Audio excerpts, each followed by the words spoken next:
A very good morning to all. My name is Anand and I am welcoming you all on behalf of Solar Quarter and First Future. Our today's webinar on SolarRoofs East Africa has brought all of us together on this virtual platform to have insights from some of the prominent industry leaders representing various segments who are actively involved in driving solar mission forward in the region. Hope you had a great time networking with your peers in our exhibition launch. If you have not visited yet, you are definitely missing the opportunity. However, the booths will be open till 2:30 p.m. today, so you can do networking. Now, I request my team to please play the sponsor videos.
From the native land of China to all corners of the world.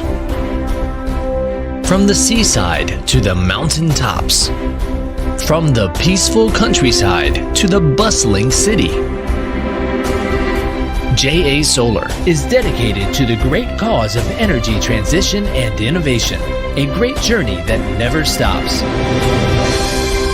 Driven by the concept of customer first and mutual value, JA Solar continues forging ahead.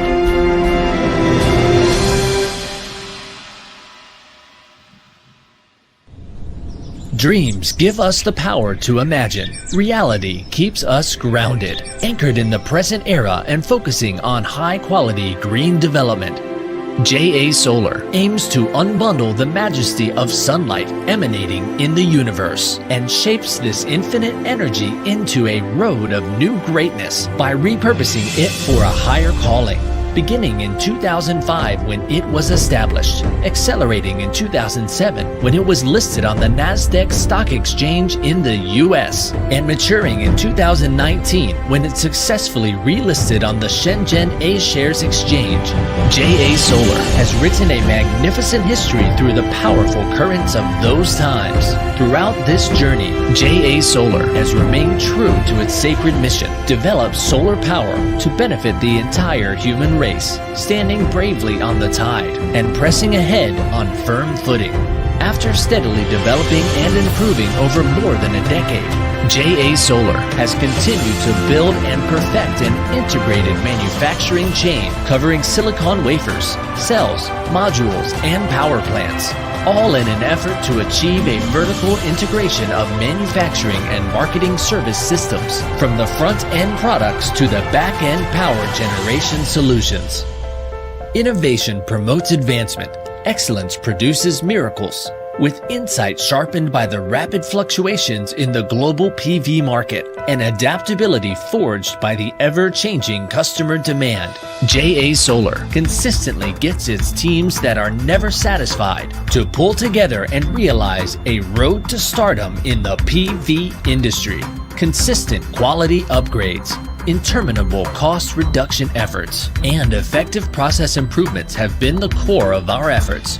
JA Solar plays an active role in the digital and intellectualized transformation and upgrading, and strives to build a dual mode of intelligent manufacturing and intelligent operation by adopting such advanced technologies as big data, cloud computing, and artificial intelligence, which help to realize intelligent operation and maintenance management and quality control in the production stage, and therefore greatly enhances the security, smartness, reliability, and cost effectiveness of the operation and maintenance of the solar power station during application stage.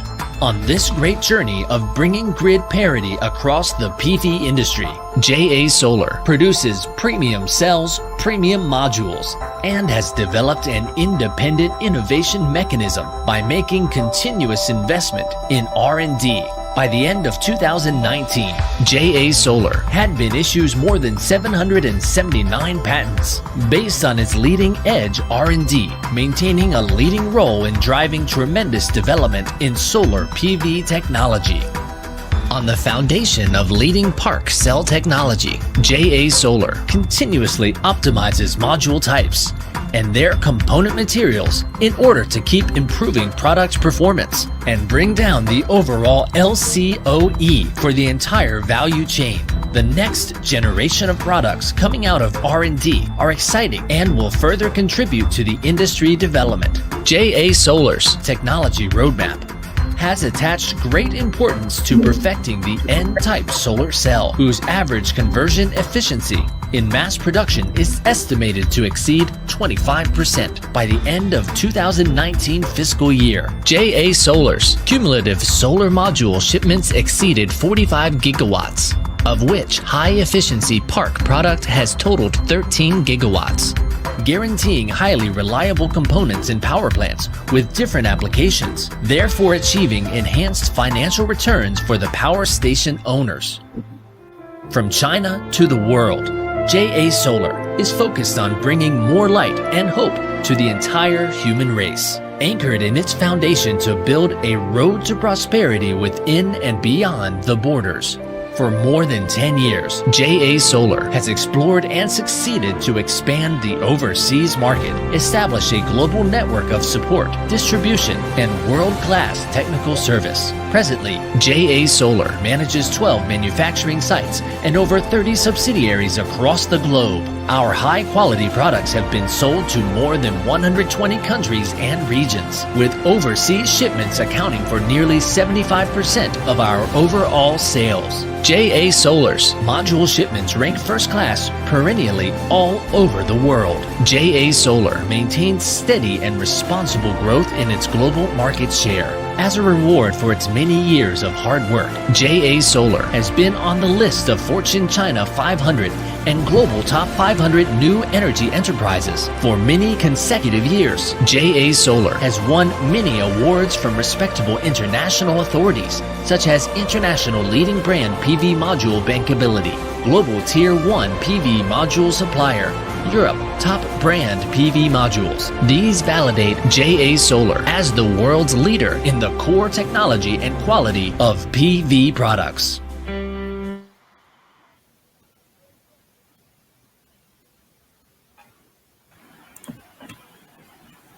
Thank you for playing the video. So before starting today's proceeding, I take this opportunity to thank and welcome our partners for this event. Our platinum partner, Jinko Solar, gold partner, JA Solar, and our supporting partner, Kenya Renewable Energy Association. So without any further ado, now I would like to request Mr. Brayson Hilary Kisamo from JA Solar to give his presentation. Welcome on the screen, sir.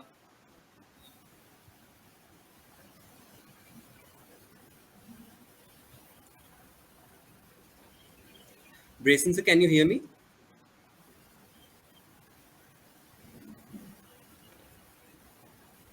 Yes, I can hear you. I'm sharing my screen right now. Okay. Yeah, sure.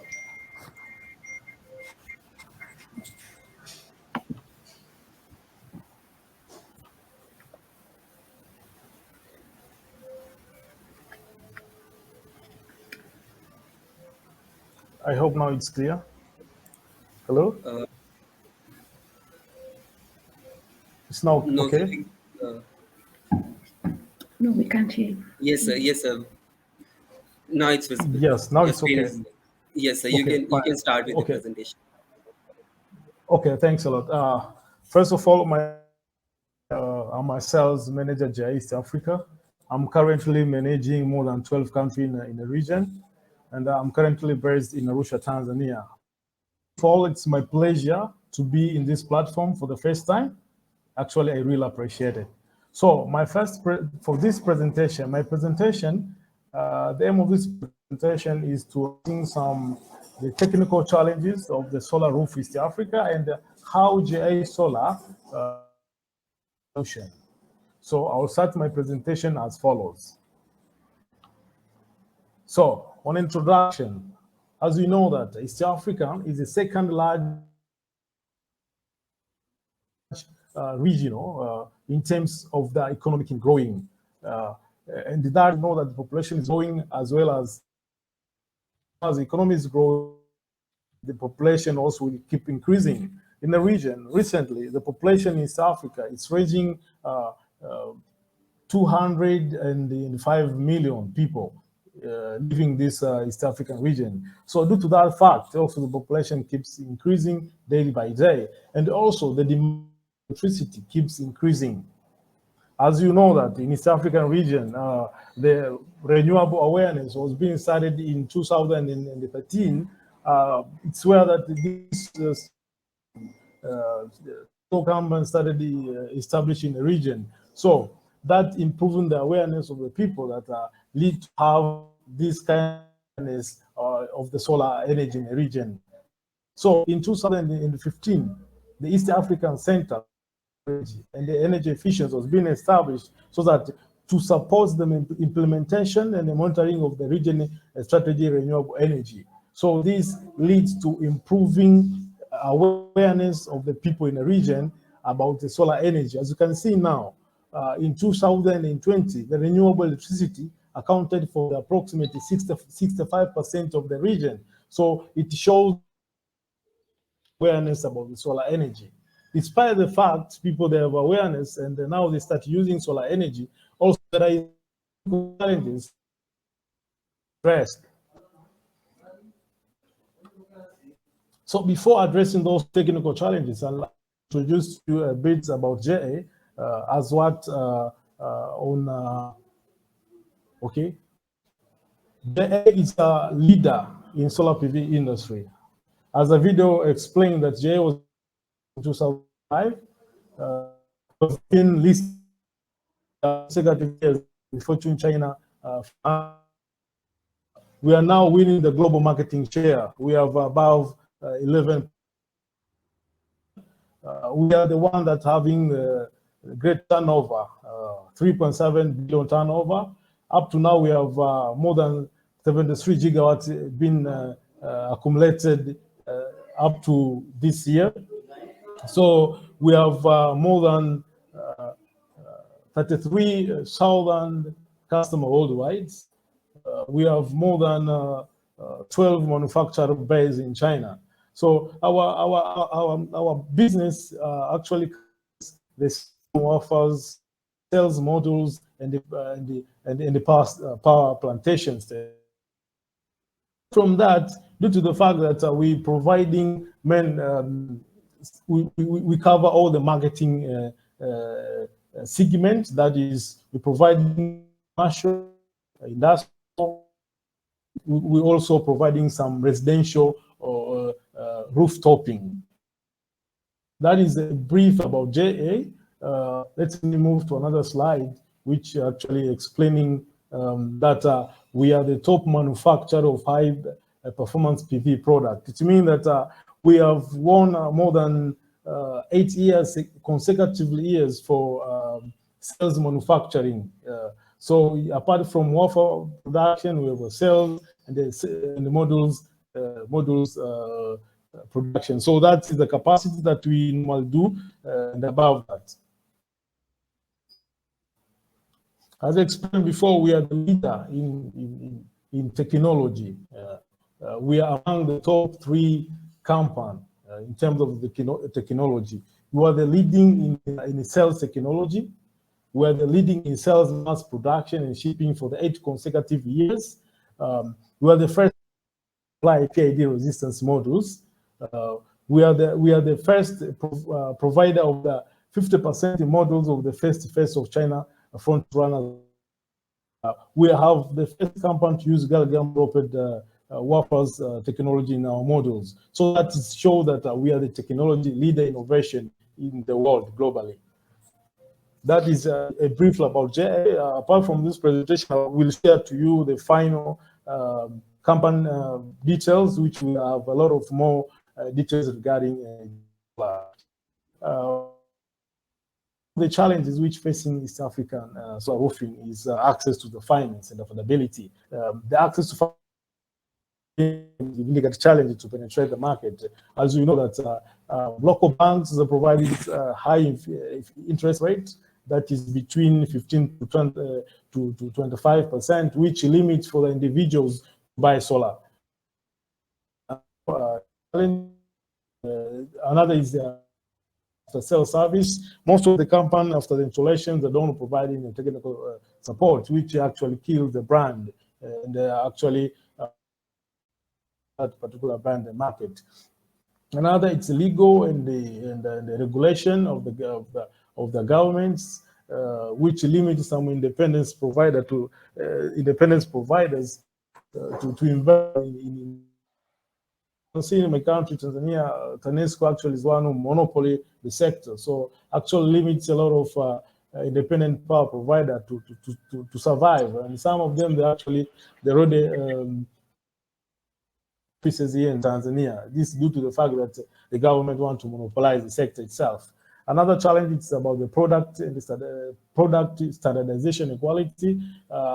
Actually, our governments they don't have imposing some quality standards, and this makes some people with the capital to go in China and buy the products with low quality.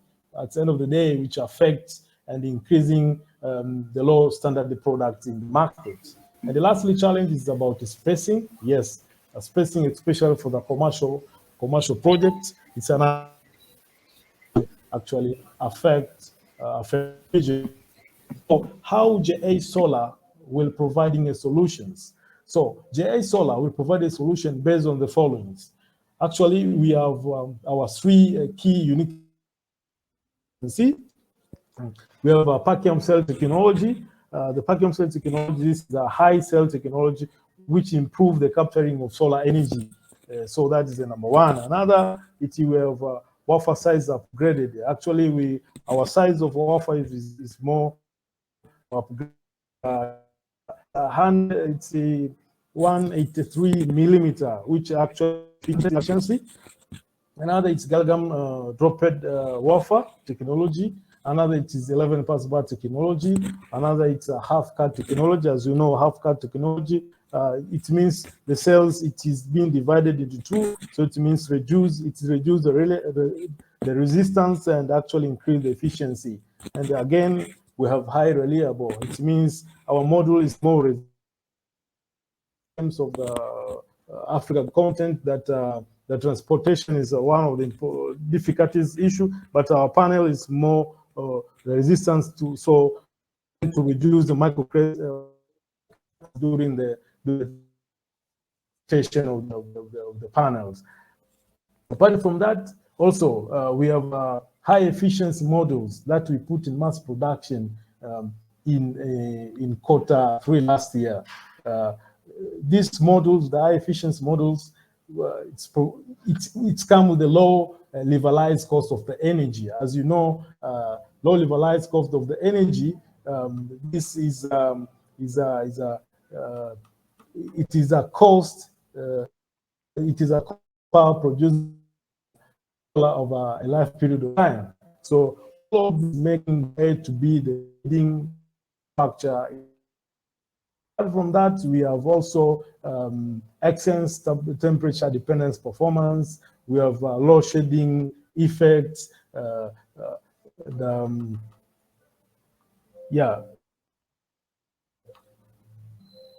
We have more reliable capacity. So actually, I will share with you all this presentation for more details about the JA product. Apart from that, also we have after sales service. Yes, after sales service is one of the key elements. So we have the third-party insurance company that provide additional insurance service for the JA solar product. That they all covers the warranty as extra service. As you can see, is to common insurance company in China.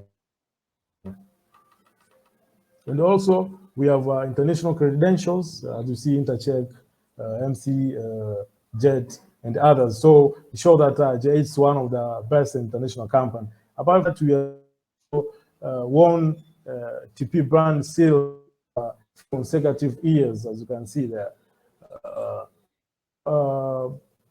I think because of time, thanks for your listening, and if you can catch out through my email and my phone number. Thanks a lot, and I really appreciate for your listening. Thanks.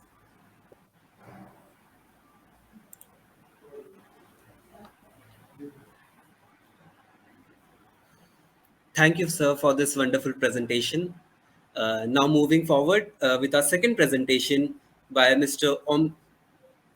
Omnis Muli, sir, from Jinko Solar. So, Muli, sir, can you please share your screen? Thank you so much, Kumar.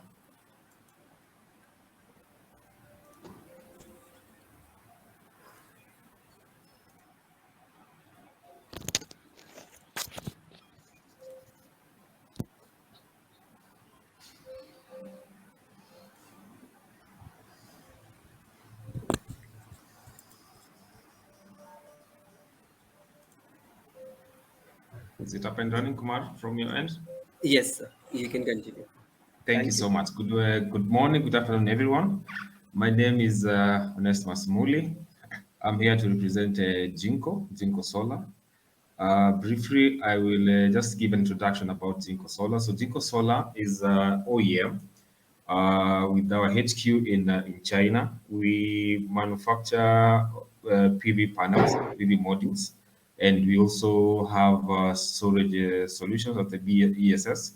And recently, we introduced solar water pumping solutions. So today we'll be discussing the PV, basically about the PV panels. And before I do that, I'll just give you a further introduction about Jinko Solar. So Jinko Solar, our main vision actually is to actually provide a one-stop solution for clean energy and become an industry leader. And we are the leader in terms of shipment, number one in terms of shipments, having delivered close to about 67 gigawatts up to date. And in terms of the market share globally, we are at about 12.6%. And the East Africa region, the region that I cover, our market share currently is at 25%. And we do have 9 global factories spread across the globe. And we do have about local presence in about 100 plus countries. So I'll dive in straight into the discussion. And today we'll be discussing about our new solution. That's a Tiger Pro for 15 watt. It's 54 half cell, where we have the highest power class being 415 watts, and the smallest power class being 395 watt. So this has been because of the demand driven by the market to be able to provide a comprehensive product solution that covers about four areas. One, in terms of the module, that's the appearance, the size, and then we also have the area of system design. This in terms of compatibility and also the weight of the solar panels, and then of course the service, where when you want to do your installation, it needs to be a little bit easy. And then, of course, lastly, we have the O&M in terms of the product warranty and the reliability. So for this Tiger Pro for 54 half cell, you can be able to use it for both residential and commercial purposes as well. So basically, this is for the rooftop market. And as I said earlier, the maximum power for this is 415, and the lowest power class is 395 watts, with the highest efficiency being 21.3%. So the size of this solar panel is about 1.7 meters high and 1.1 meters wide and 30 millimeter. The weight is 22 kilograms with a VOC of 37.31%, with the temperature coefficient being 0.35% degrees Celsius. So when it comes to the humanitarian design, so this is whereby it's a very unique It's a very unique panel, whereby in terms of the height, it's actually about 1.8 meters. And that's the Tiger Pro 415, and it's about 22 kilograms. So in comparison with the manufacturer XX 166 cell, 375 watt, you can actually see that it's 1.7 meters, and it's actually 20 kilograms. And in comparison to manufacturer X, 210 cell, it's a 1.7, and in terms of weight, it's 21.3 kilograms. But you'll realize that us, we're offering 415 watt in comparison to 375 watt for manufacturer XX 166 cell, and also 405 watt for manufacturer X 210 cell. And then when you compare it with manufacturer XX 166 cell, the same power class of 415, you'll actually see that it's actually higher. It's 1.9 meters, and the weight is actually more or less the same. So that means our Tiger Pro 415 watt is actually a smart size and gives you the highest power class. And when it comes to the humanitization design, the length, as I mentioned, is about 1.7, which is more or less the same the normal height of an adult. And in terms of width, is about 1.1 meters. So as you can see on the bottom left of your screen, it means that one solar panel can actually be carried by one person, and also the weight is manageable. That is 22 kg, making it a little bit making it portable and also easy for transportation. Then the other one is in terms of multi bus bar technology. So you can actually see our Tiger Pro. We've been able to reduce the multi bus bar by about half. So that makes the bus bar to be really small, and that has been able to optimize. I've been able to optimize the light and ensure that the light is is optimized and be able to capture or harness the more energy. And in terms of the ribbons that we use, we are using the round, or what you call the circular ribbon, because this has got a better optimal. It provides better optimization of light, and also ensures that light is reflected back to the solar, back to the PV panels, compared to the rectangular bus bar, which is actually on the top bottom right corner of the screen, which leads to a lot of loss. So that means the Tiger Pro actually ensures that you're able to to increase your efficiency by about 4%. Then definitely the other one is about the aesthetics design. So it actually comes with a black sheet and a silver frame, ideally. But we also have an option of where we can give you a black sheet plus a black frame, which is actually optional. And during the which is actually can be requested for by any client. And then, of course, the other one is the multi-bus bar, where the bus bars are actually thin compared to the normal bus bars. Make this has also been ensured that there is decreased light reflection. And the other thing is in terms of the advanced warranty, or the warranty issues. So our Tiger Pro, it has a product warranty of 15 years, and it has a power warranty of 25 years. Majorly, what you'll be able to get in the market is actually the product warranty will be between 10 to 12 years, in comparison to a Tiger Pro, which has got a product warranty of 15 years.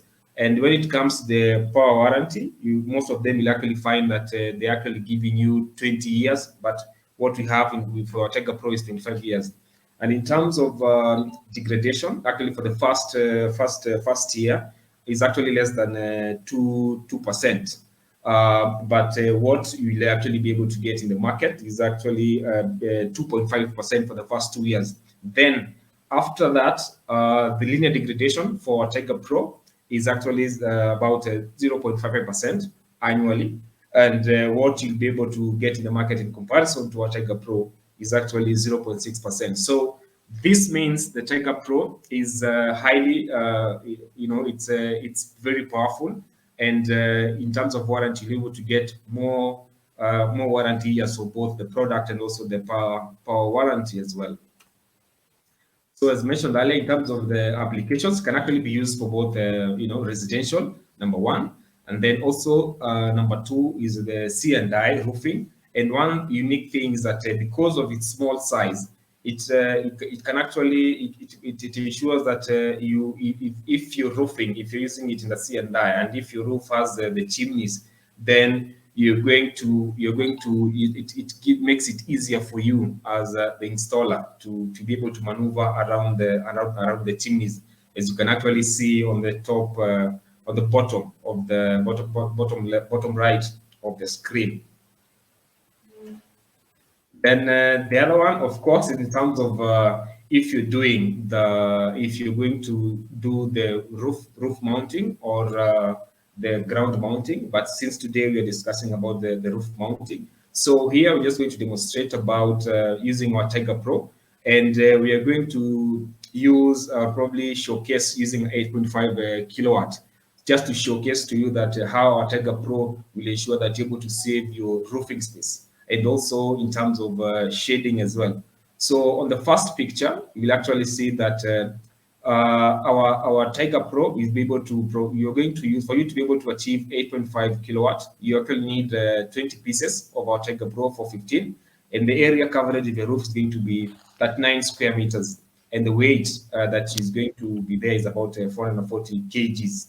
So as you can see from the picture on the roof there, there's actually some shading that is that you actually not to ensure that the shading is not going to affect the panels that you've been able to to mount on the roof.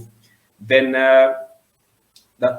manufacturer X 166 cell 375 watt, you are going to require 23 pieces to be able to achieve 8.5 kilowatt, and the area coverage that you're going to cover is 42 square meters, and the weight is 448 kilograms.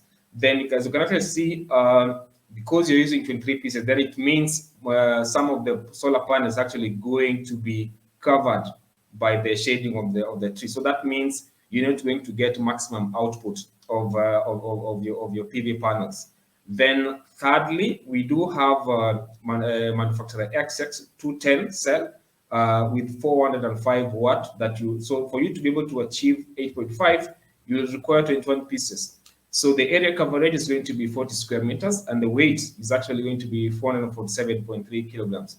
The disadvantage is that, yes, you're going to get it, but you will have some of your solar panels covered by the shading of the trees, and then also there's going to be a lot of weight, that is going to be hanging on the top of the roof. So that means with our Tiger Pro, you will require less pieces, you will require less space, you'll have less weight, on your roofing, and actually you're going to ensure that there is no shading because you're actually using less pieces for the installation to you to be able to achieve 8.5 kilowatts. So that means high power, high module power, and high efficiency as well. Then, of course, definitely it's just to demonstrate on the roofing size. So we're just taking a roofing size of about 5.6 meters by 9.6 meters. So using again Tiger Pro for 15, you will require 24 pieces to achieve 9.9. So that's like about 10 kilowatts. So when you use manufacturer X 210 cell, yes, you'll require 24 pieces, but the total power that you're going to output is going to be 9.72 kilowatt, which is less than 9.96 using our Tiger Pro for 15 watts. Then next is the manufacturer X 166 cell with 375 watts, same 24 pieces, but the total output power that you're going to get is 8.43 kilowatt, which is less again in comparison to our Tiger Pro for 15 watts. Then lastly, in comparison to manufacturer XX 166 cell for 15 watts, you will require 16 pieces of that.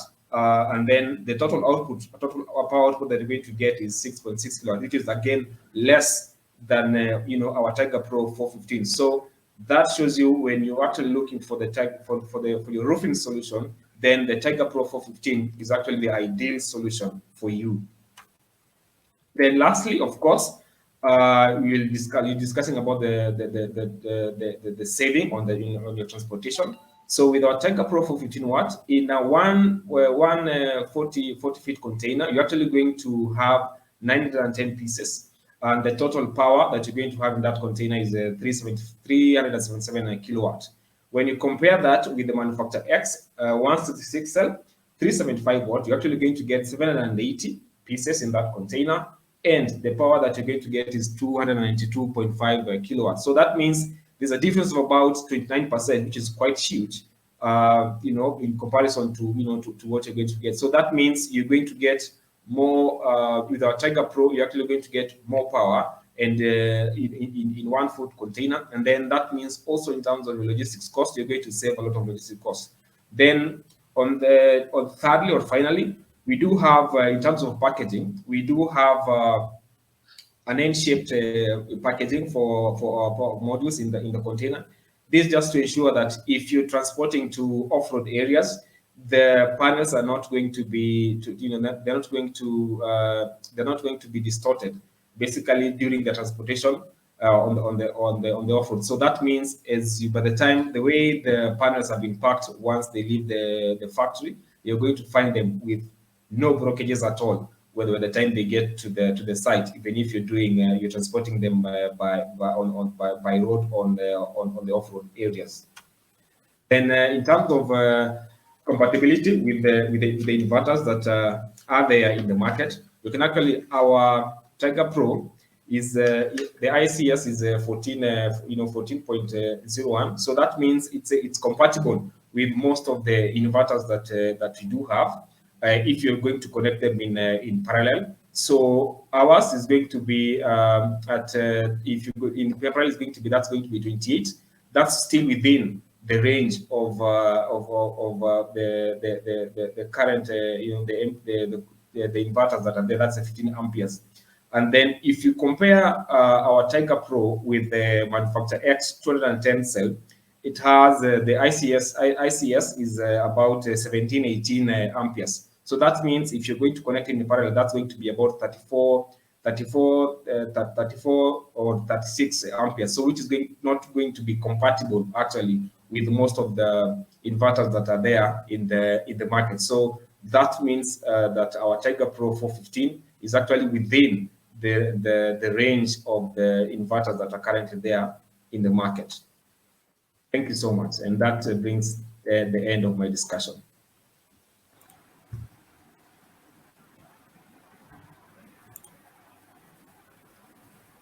Thank you so much, sir, for this insightful presentation and for setting the tone of today's event. So now we'll move forward with our much awaited panel discussion. The topic of our panel discussion for this session is CEO and government talks, trends, challenges, and opportunities in new era.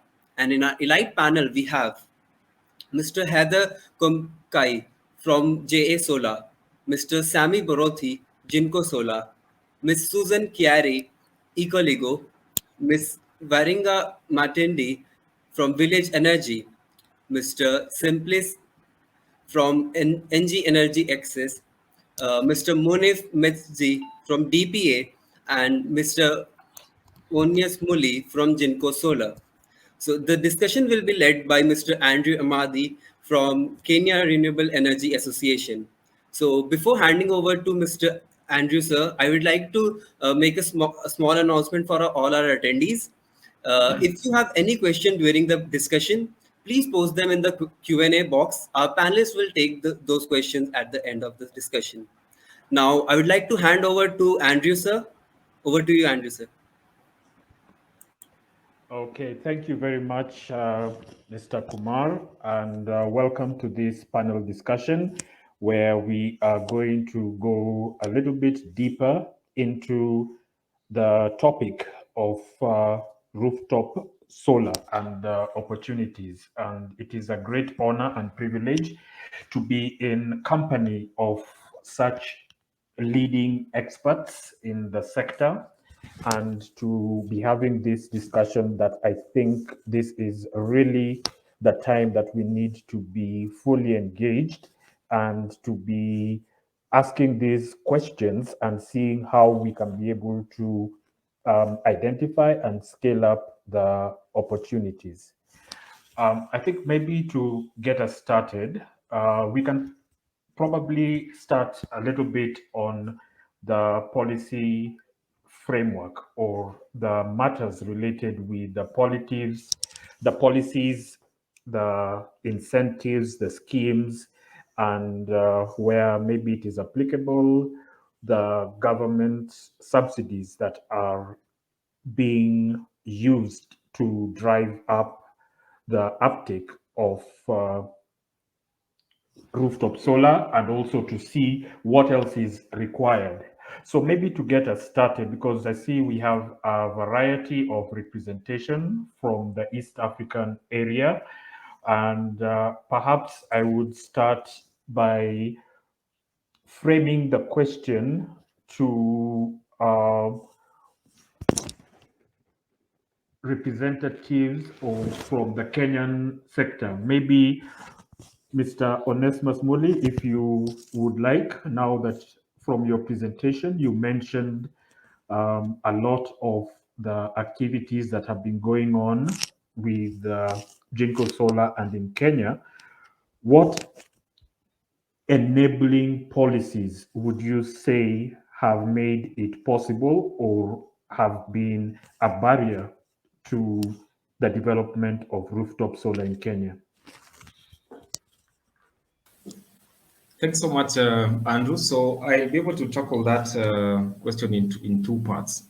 So for us as Zinco, some of the policies, that have really helped us, especially in the Kenyan market. Number one, of course, is the exemption of VAT and duty for the importers.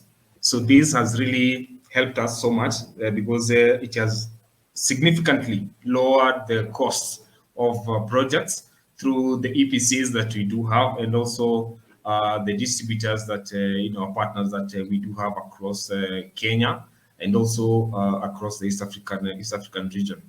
And then the other one that has also been of quite significant help is we have been having a lot of engagements with the major shipping lines across the globe, who have really helped us in terms of negotiating yearly rates with them, and this has significantly lowered the logistics cost for us, and also in return our partners as well. So that makes it making Jinko or making Jinko a more preferred player or partner when it comes to the supply of PV panels as well. But then I'll also still hand over to my colleague Sami. He can also add in a few pointers on that as well. Sami?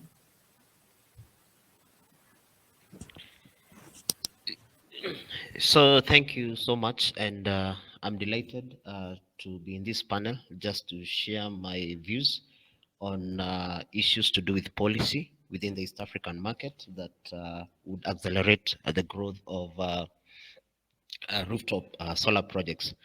So just to point out two things, especially in the commercial roof space, is that in terms of the policy framework, uh, what has been very key is that there are a number of policies that should be framed or actually given priority so that the key renewable and the key renewable space in terms of the solar is given a priority so that we have a level playing field with the normal fossil fuels. So we should ensure that the energy policies being developed both by the private sector and the government sectors would actually facilitate a level playing field so that they're able to promote renewable energy in terms of supply and consumption. Again, in terms of the policy framework, we need to ensure that we have what we call integrated policies framework just to make sure that this will give room to allow energy systems or a full integration of the energy policies to ensure that they encourage what I would call the behavioral change and creating or raising awareness programs both to the private sector and the renewable energy sector. So again, just to be in particular, technology is changing so fast, and so there's need for the policies maker to engage both the private sector and the OEMs. That is where we are coming from as manufacturers, because as the technology changes, then the key industry players, both from the government and private sector, should be engaged to ensure that there is a capacity building and transfer of knowledge to these policymakers so that we are all again on the same level playing field. So I think these are some of the policies that we really need to fast track to ensure that we have faster growth in the solar roof space. Thank you. Okay, thank you so much. Maybe we can now take a regional angle to this. Perhaps maybe we can hear from how the experience has been and whether it has had a significant difference from in the other East African countries, maybe from Uganda or Rwanda or anywhere else that is represented in sub-Saharan Africa with regards to rooftop solar policy framework. Hello, everybody. I'm Warenga Matindi, who is the CEO of Village Energy, which is a productive use solar company based in Uganda. And some of the policy frameworks that have really boosted the adoption of rooftop solar in Uganda are like Kenya. For example, there's a VAT exemption on panels and batteries. And I know several players in the market are pushing for more exemptions for other renewable, energy technologies. So that, of course, has helped. As you know, we have a very price-sensitive market. So any benefits that they can get to make the components more affordable is very, very welcome. The other thing that we have seen from the government, which has also helped, we know workmanship is one of the challenges that we face in this sector. Getting people who are qualified and competent to do the installations, to also do the maintenance of the installations and the systems that are installed. So in the last few years, the government bodies that are especially concerned with vocational and tertiary education have adopted several curriculums so that now in some, if not all, of the vocational institutes in Uganda, there's a curriculum for solar technicians and solar trainings. So that is a big boost in terms of making sure that there's a standard for the training that that they're getting, that the technicians are getting, which of course is a huge boost for us as the people who are doing the work and the installation. Then we know what to look out for in terms of training. To add on to that, there is also licensing now for solar technicians. There's various classes of licenses. And so this also helps to gauge someone's competence. And then, as somebody who is hiring, then you're able to then figure out who can be able to do an installation of what size. Yeah, that is how it is so far in Uganda. We also appreciate that there's a lot to do, but we are grateful for the steps that have been taken. And of course, the many players who are working behind the scenes, both in the private sector, in the solar sector, in government, to push for more concessions and and more awareness on what the sector can do and what it is, and to enable us to work for a very good enabling environment. Thank you. Thank you very much, Waringa, for that insight and for giving us an overview of what has been happening in Uganda. And it's all really good stuff to see that it is mirroring what is also happened in Kenya. And I think that is the way to go as we create as much commonality in the region, thereby creating more opportunities or opening up more markets. Now, there's a question that has come up, and I think it's a very interesting question with regard to policy, and that has to do with concepts such as net metering and wheeling. I believe that the Kenya Energy Act 2019 has made provisions for net metering for those who are generating less than 1 megawatt, as well as for wheeling opportunities. However, the regulations are still under development. So maybe this is for Monsef. Could you perhaps give us your view on how these tools can be used to encourage the uptake of rooftop solar?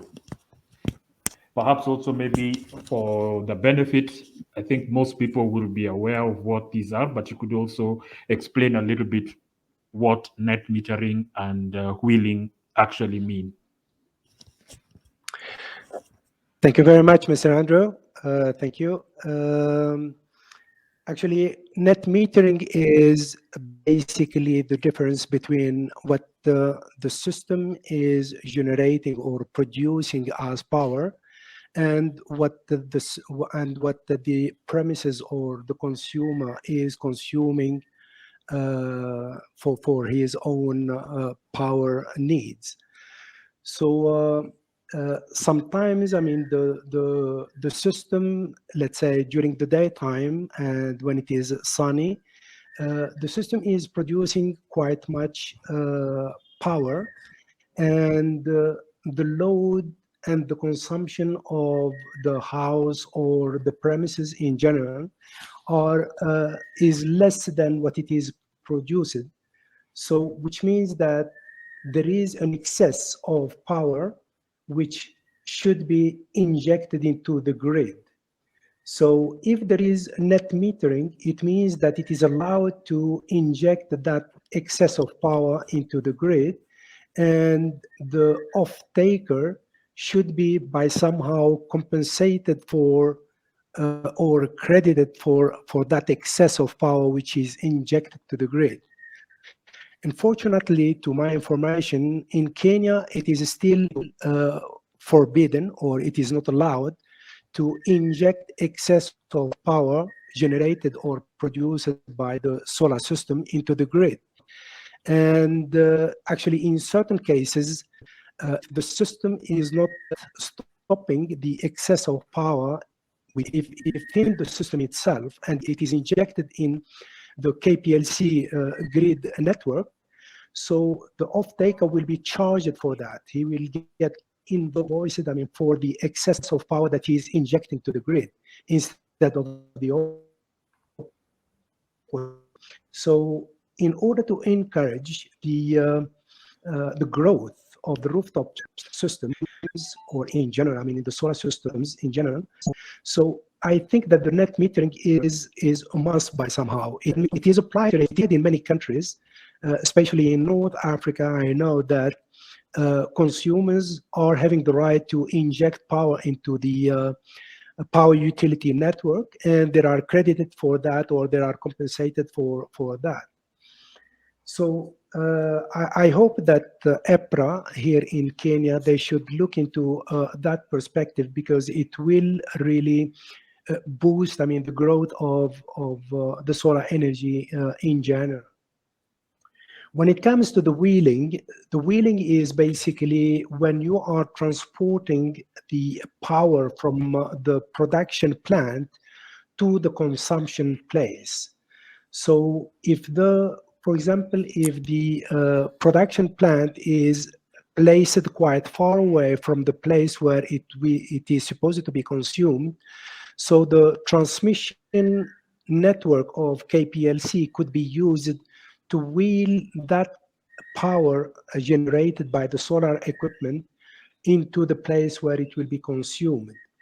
So today there is not neither the possibility to wheel the power generated by the solar from one place to another.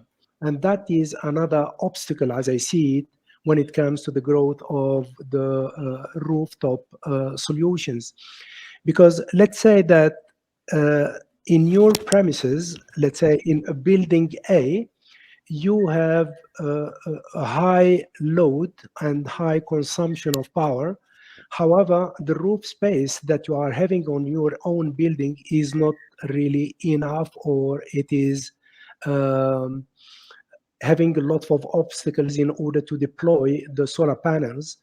So it should be possible that in another building B, where there is more space on the roof, so that you can deploy the solar plant and you can reticulate by somehow the power generated on the building B to the building A, independently on the distance between them. So if the distance is quite big, it means that you have to wheel that capacity from building B to building A. And that, unfortunately, today in Kenya, it's not possible. So I think that net metering and wheeling should be really two tools that could be used in Kenya and maybe in East Africa as a whole, in order to boost the rooftop solar solutions, as I see it. Thank you.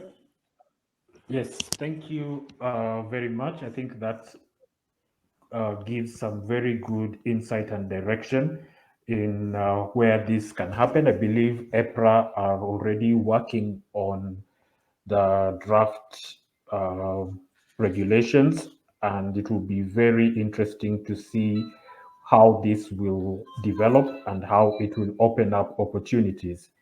And speaking of opportunities, perhaps this would be a question that I would like to direct to Susan Kiare of Ecoligo. What would you say the areas of great or potential in rooftop solar are? Is it in the commercial, industrial, or is it in the residential? And how can these be realized?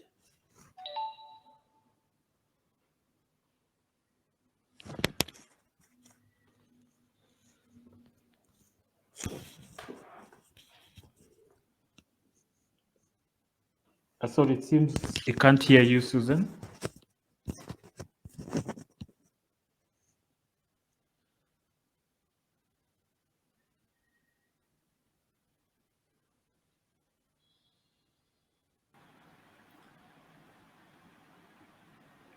Ma'am, you're not audible.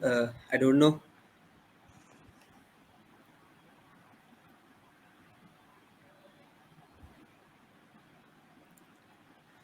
Sorry, ma'am, we are not able to hear you. Can you please exit and rejoin? Till then, Andrew sir can divert the question to someone else. Can you please exit and rejoin again, ma'am?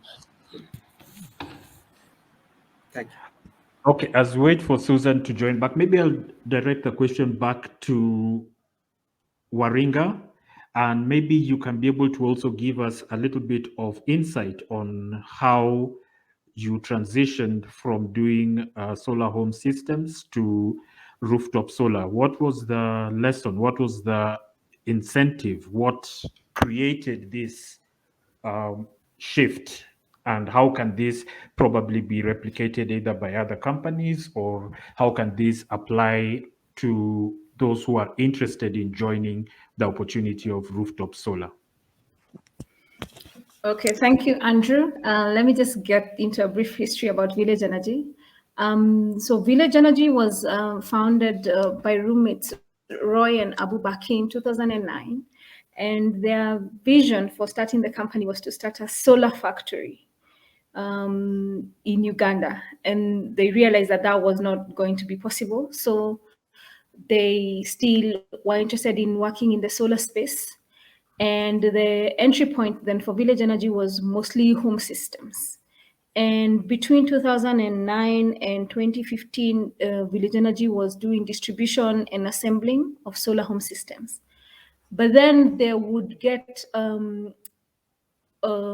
inquiries from, from small business, small and medium, as a shop, a small factory, if there was a solution for them. And so in 2015, they started slowly getting into that space for not quite home systems and not mini grids, but systems that are about 600 watts, 720, 450. Until the company pivoted fully to a productive use model. So currently we're a B2B business. We focus mostly on businesses. And so now to tie that to where we see where the trend is going. So definitely leaning heavily towards a lot of commercial and industrial systems, as you know, and I think this is not just a Uganda problem, but I think also but most likely in Kenya and most of East Africa. We have very many challenges with the grid. One, there is access. There's a lot of, at least in Uganda, there's a lot of places that are off grid. Then the second challenge is, well, poor grid. A lot of blackouts and inconsistency in the power. So this really brings a lot of challenges to people who are running the businesses. It just means, they keep shutting down, or, their production is halted, or they cannot, the customers come in to access various products or tool. Now that there is a lot of work in the last 10 years that have been done about, awareness and the benefits of solar. So there is a renewed interest for many of these businesses. They want solutions that can provide, dependable and affordable power, which is where now the solar system, the rooftop solar systems are coming. Even for us as a company, we have seen a gradual increase. I would say about 2 years ago, most of our systems that we're installing ranged between maybe 240 to about 600 watts. But in the last 2 years, we are seeing quite a remarkable increase in systems that are above a kilowatt, 8 kilowatt, 10 kilowatt. So there is, I think that is going to be a trend that we are going to see in the next few years. More commercial, more businesses, more institutions choosing to adopt solar, either full solar systems or grid-tied systems or battery backup systems.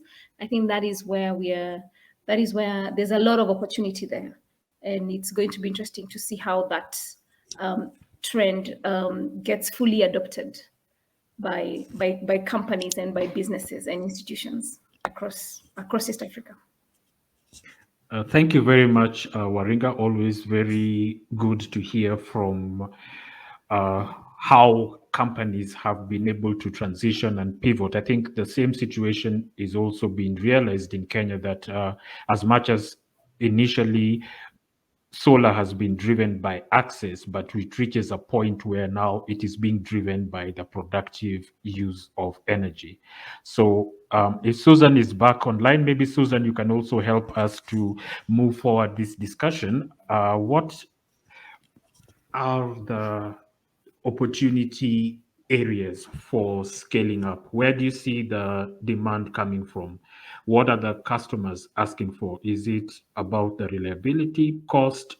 What, from your experience, is either driving or going to drive the uptake of rooftop solar?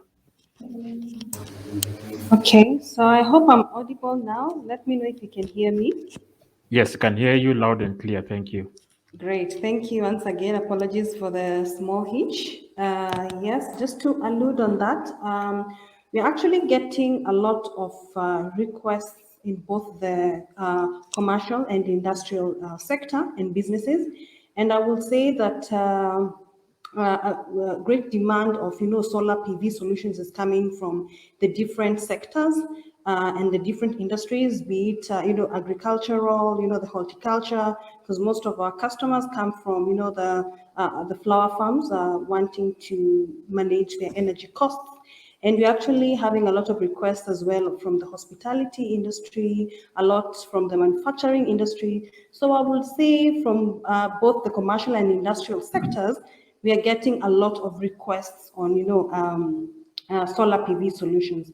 And maybe what we see or foresee that is going to scale up this is actually reliability and cost and access to finance, which is a great challenge among the different players in the different sectors or in the different industries. And hence, EcoLego is available actually to finance these projects.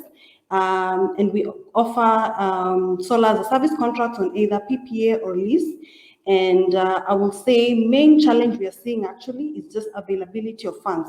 Because setting up these solar PV solutions or even projects cost them an arm and a leg, and you find that most of these companies actually do not have access to funds, and thus we come in as financiers to support on such initiatives.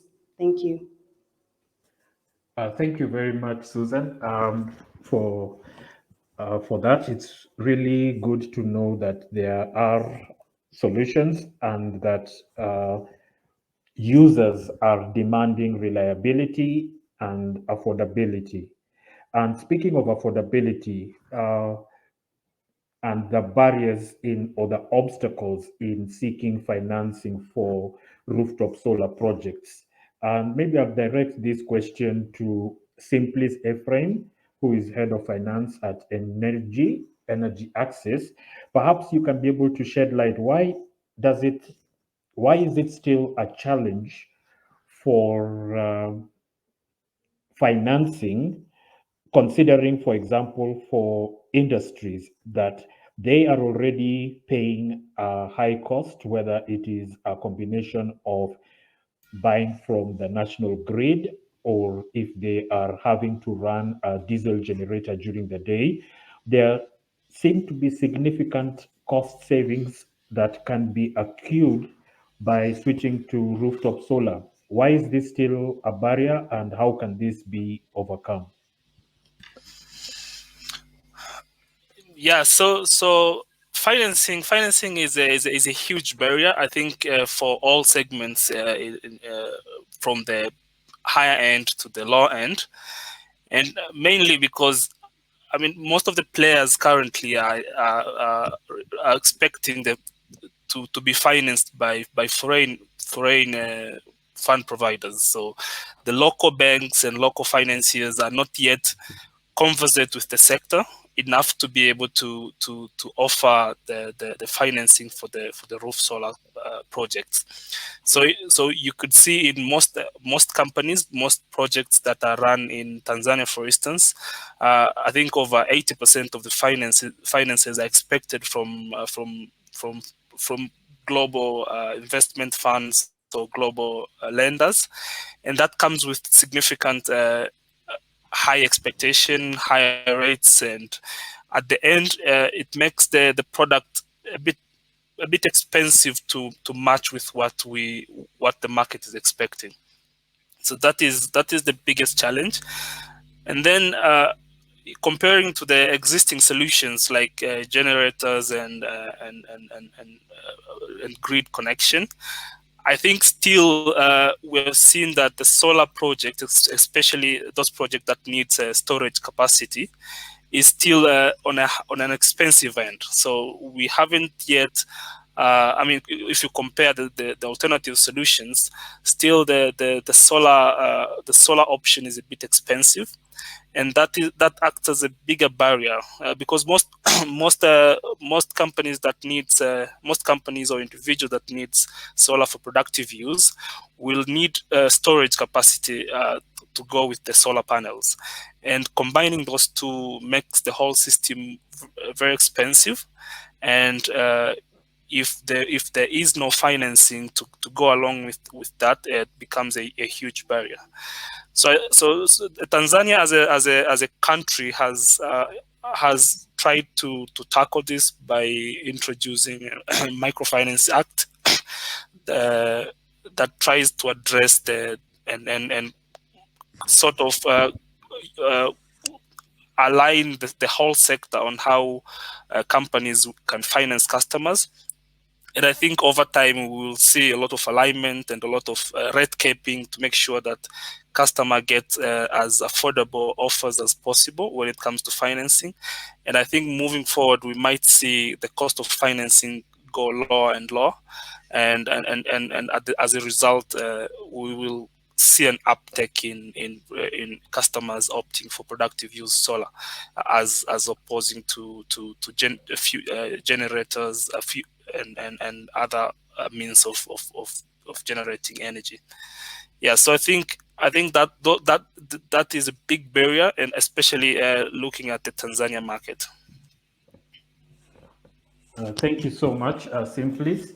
And now that you talked of the affordability, maybe this is the elephant in the room, and I think it was also the very first question that was posed by Peter, the managing director of IACA Limited. Can we know, at least from those in the panel, are you able to say what is the rate of or the cost of selling electricity to users in maybe shillings, whether Kenya shilling, Uganda shilling, Tanzania, whichever currency, or in dollars per kilowatt hour?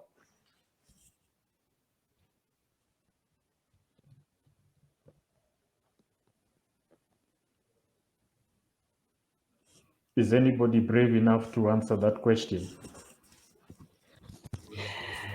I can handle that.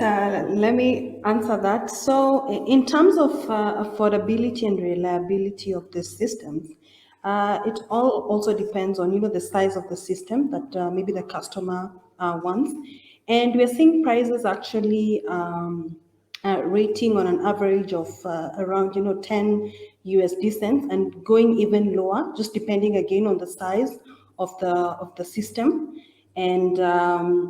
Other factors like, given EPC prices, because the model at Ecoligo, we work with our EPC partners, and this is greatly attributed to what we get as pricing from the partner. And this is the EPC price and as well the O&M cost, which we normally encourage our partners to ensure that it is competitive in the market so that we can give best rates to our customers. Another thing as well is, on the yield. So this also affects the pricing. But in general, I would say that prices go as low as, varies from 8 cents to 10 cents. This is USD per kilowatt hour. Thank you very much, Susan. Now, in terms of one of the challenges that I've experienced with rooftop solar, particularly when we're talking about commercial and industrial, I think it's been quite common to have investors coming to the countries in East Africa and interested in supplying electricity, but they have a threshold in terms of the size of the project, which, as you rightfully says, affects the tariff. And most of the industries in Kenya, I think there's just a handful of factories in Kenya that run continuously at over 1 megawatt. I don't think the number is even 100. Yet in the range from 100 kilowatts to over 1 megawatt, you have got about 3,000 or 4,000 different factories.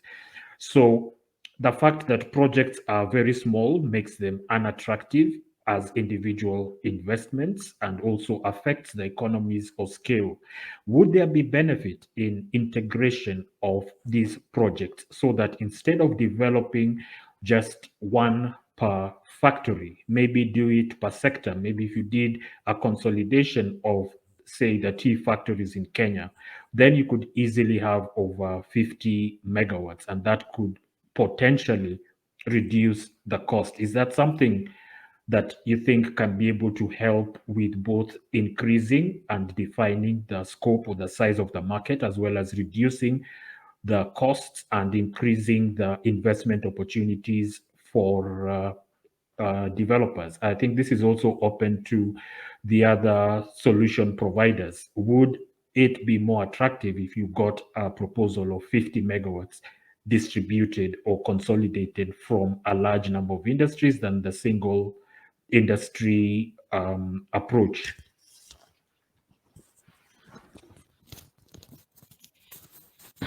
I think I'll take it from my end. So, as you mentioned, from there are quite a number of challenges, especially facing the CNI.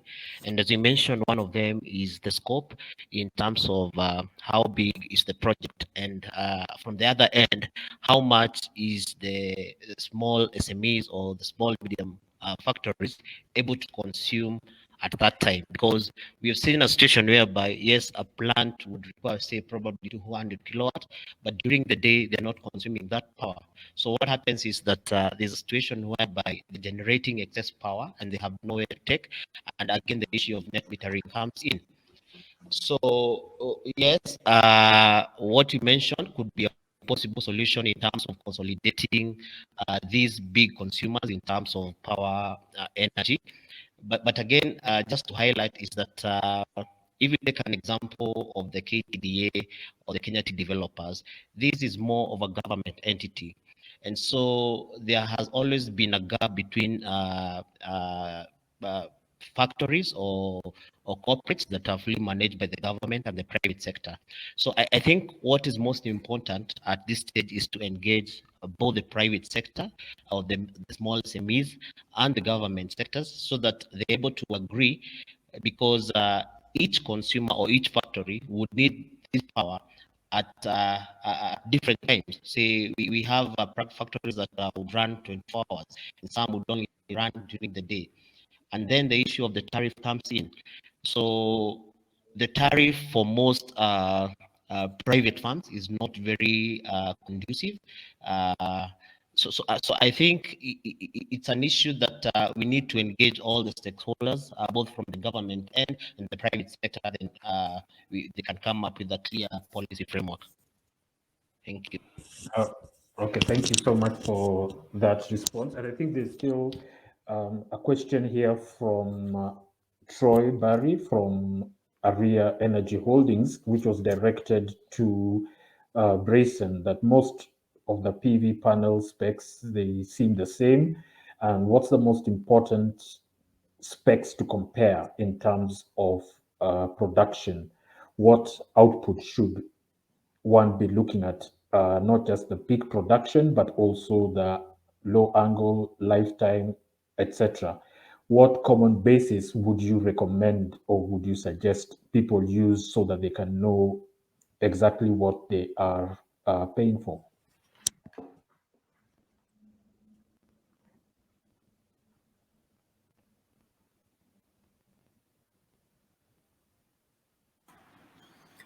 So I think Heather sir can come in, can answer this question.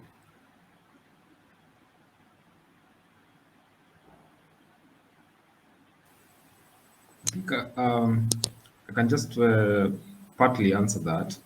So for us as Zinco, the modules that that you may look at, it may probably not be on the physical aspect of it, but one of the way that we do it is to checking on the performance, by using third parties who certify, some of these, some of these panels that we manufacture, and then also internally we also do our own internal tests and also collaborate with the research institutions to get the performance of our PV modules before we actually roll them out. For example, the Tiger Pro 15 that I was talking about. And then secondly is that we as Zinco, we've been able to qualify our modules in different reliability programs, both internal and external, like RETC, PVL, TUV. So like for example, in with the PVL, we're actually one of the only two suppliers who have participated in these programs, and we've merged top performance since 2014. So these reliability programs, they give us a chance to evaluate the long-term reliability of our PV modules, and also the bill of materials that we use to ensure that we guarantee best performance for probably 25 to 30 years. And then, of course, another example as well is the RETC PV module index, which we as Jinko Solar, we've been able to emerge as a top achiever in different categories. And this has enabled us to instill the confidence, to our lenders, the owners, the developers, and also the EPCs across that we normally partner with in the business. So that is what I would probably say for Jinko as well. Thank you, Onesmus. I think that brings some clarity and some light. I'd like something that you mentioned, that you're able to provide some level of guarantee that goes 25 to 30 years. Now, considering that the cost of monitoring has greatly reduced, is it possible for suppliers to commit to warranties that are monitored on the actual output, and also to subject their products to independent third-party testing? For example, we have the Strathmore Energy Research Center, where the Kenya Renewable Energy Association is actually located, that has a testing facility for all components of solar systems. In order to be able to give confidence to the market, are the suppliers ready to have their products tested and verified and then monitored over the lifetime of the products, so as to be able to give that assurance to customers? Andrew sir, I would also request you to please take Heather sir's input on this discussion. Thank you. Yes, so this can be for Hadi, please.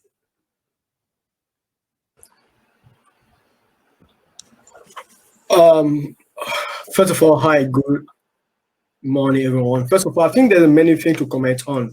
This is just one drop in the ocean that I will say, because again, talking about the technical situation of the market and what product need to be qualified. Well, if I start to say yes, if me, JA, could provide you this because you have XYZ, I don't think that talk for itself, right? The product that we have already been supplied in the market for many years, which have been installed for many different places already across Africa and across the worldwide.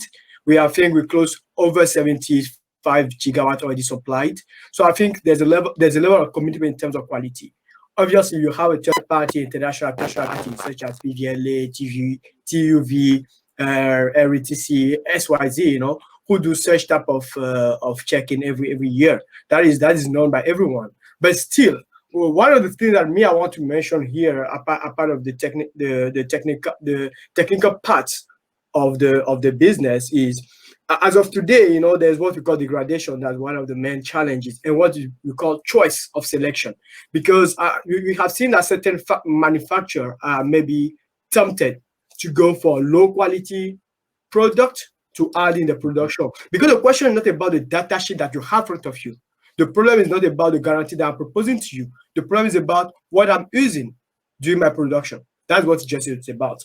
Now, I want to touch base also quickly on what it's called, because you asked a question before that my colleague was not able to answer, on the growth and the policy of regulation in East Africa. I want to touch base on that because I think a lot of people do not understand that Kenya, or maybe East Africa, I'm talking about the EAC, the 6 countries, was the number one in terms of off-grid deployment in 2014 worldwide.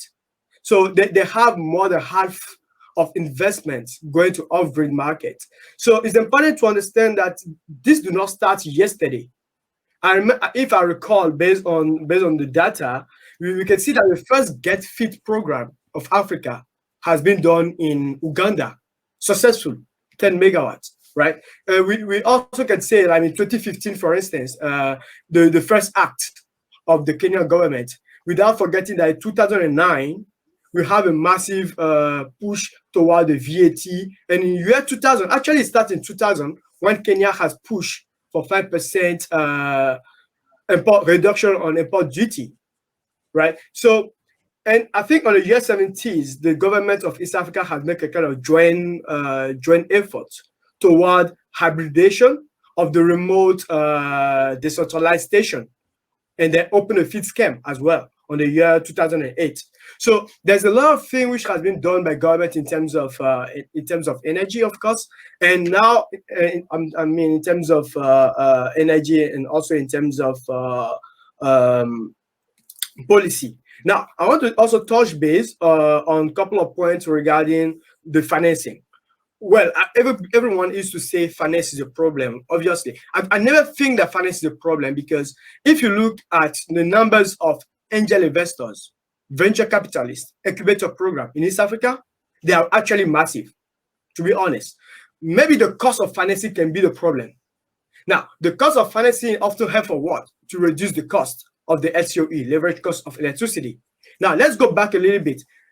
If you go in Africa today, I mean, East Africa included, of course, there is no single country where you see the cost of electricity decreasing. There's no. Until now, this year we have seen many countries where the cost has started increasing again. So the leverage cost of electricity is a big challenge, especially when we see a big thermal power here and there. A lot of diesel generator power, we need a lot of diesel to power them. With the increase of actual petrol, is very, of course, the cost of the petrol is very difficult to appreciate how much decrease we are going to get in the coming years when it comes to electricity generation. That's just my comment for those points.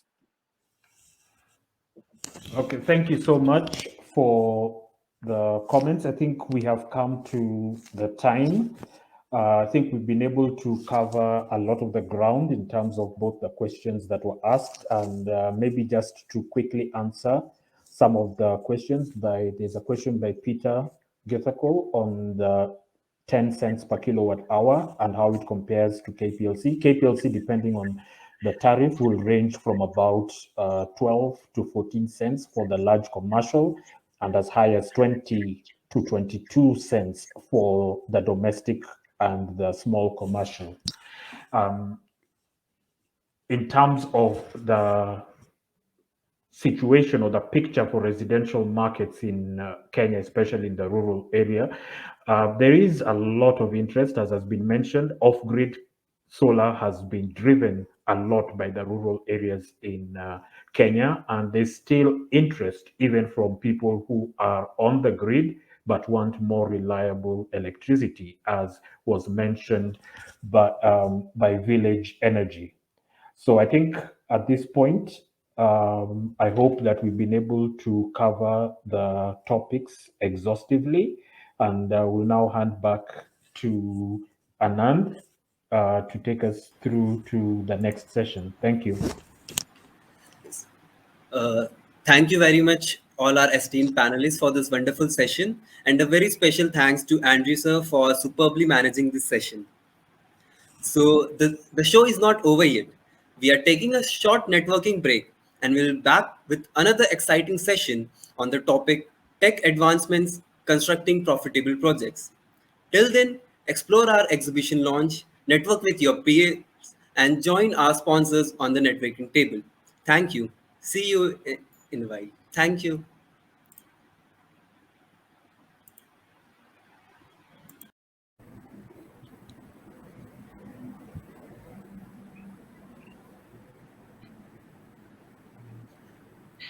Welcome back, all our attendees. So first requesting my team to please play the videos.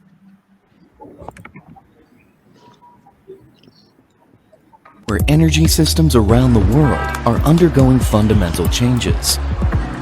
The balance between fossil fuel and renewable energy sources is shifting. Yet 850 million people are still living without access to electricity. In this changing world, society and business share one crucial challenge. How can we meet the rising demand for energy and at the same time protect the climate? ensuring access to clean and sustainable energy for all in an economically sensible way. To address the challenge, innovation and technological development play a fundamental role in building an effective solution, and Jinko Solar is one of the solution providers. Jinko Solar is one of the world's leading companies in the clean energy sector, pioneering the vertical integration business model along the entire value chain from the wafer, cell to solar module. With its 12 factories, 25,000 employees in more than 35 countries, Jinko Solar is well positioned to serve the requirements of a heterogeneous customer base. Jinko Solar is the first solar company to deliver more than 70 gigawatt panels to over 3,000 customers in 160 countries, accounting for 1/10 of solar electricity generated worldwide, making the company hugely relevant for assuring future sustainable energy supplies. Unmatched large and diverse global customer base helps to smooth fluctuations in demand, which in turn helps the company maintain a high level of capacity utilization and profitability. With a highly competent and dedicated R&D team, Jinko Solar has broken 15 world records in cell and module efficiency, deployed 2,387 technology patents home and abroad. For advanced cell technology, the company's 24.9% efficiency N-type cell continues to progress in the pipeline. Jinko Solar is the capacity leader with 33 gigawatt wafers, 27 gigawatt cells, and 37 gigawatt modules by end of 2021. Moreover, globally distributed capacity is the foundation for Jinko Solar's manufacturing excellence. Flexibility to meet the needs of diverse customers, accurate delivery, unmatched customer service, ability to quickly ramp up and maintain high yield make manufacturing excellence one of the core strengths for Jinko Solar. Jinko Solar is leading the world towards clean energy transition and driving continuous innovations in PV technology to keep building your trust in solar.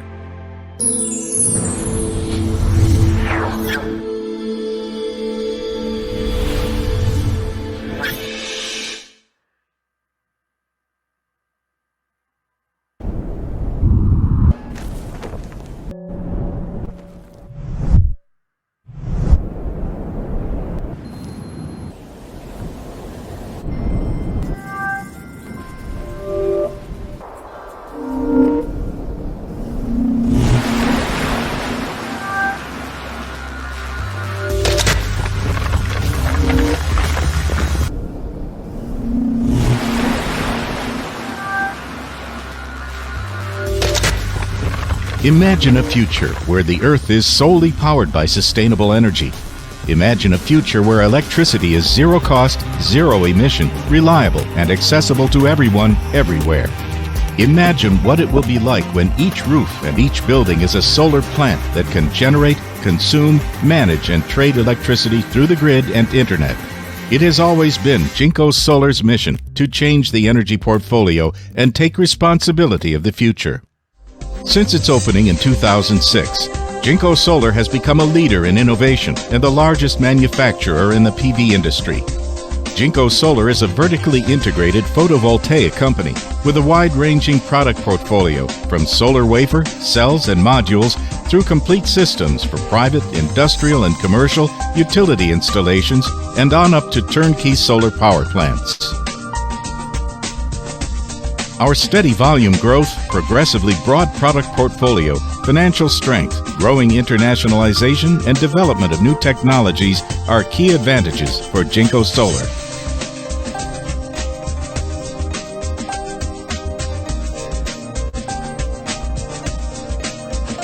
The first and largest of its kind digital power plant platform is a web-based online monitoring platform for all power plants owned or operated by Jinko Solar. The platform supports reporting, billing, alerting, and power plants analytics. It enables higher efficiency and output and enhances grid stability. Jinko Solar has 5 factories and is represented in 25 countries globally with approximately 15,000 employees. Total solar module shipments were 4.5 gigawatts in 2015. An increase in shipment to 6.5 gigawatts is expected in 2016, allowing Jinko Solar to become the world's largest producer. Jinko Solar, building your trust in solar.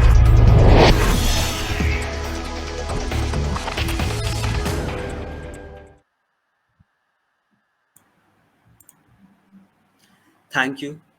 So now let's begin with our second session, Tech Advancements Constructing Profitable Projects. So session experts who have joined us today are Ms. Esther Nyanzi, Uganda National Renewable Energy and Energy Efficiency Alliance, who is also the moderator for this session. Mr. Andrew Amadi, Kenya Renewable Energy Association.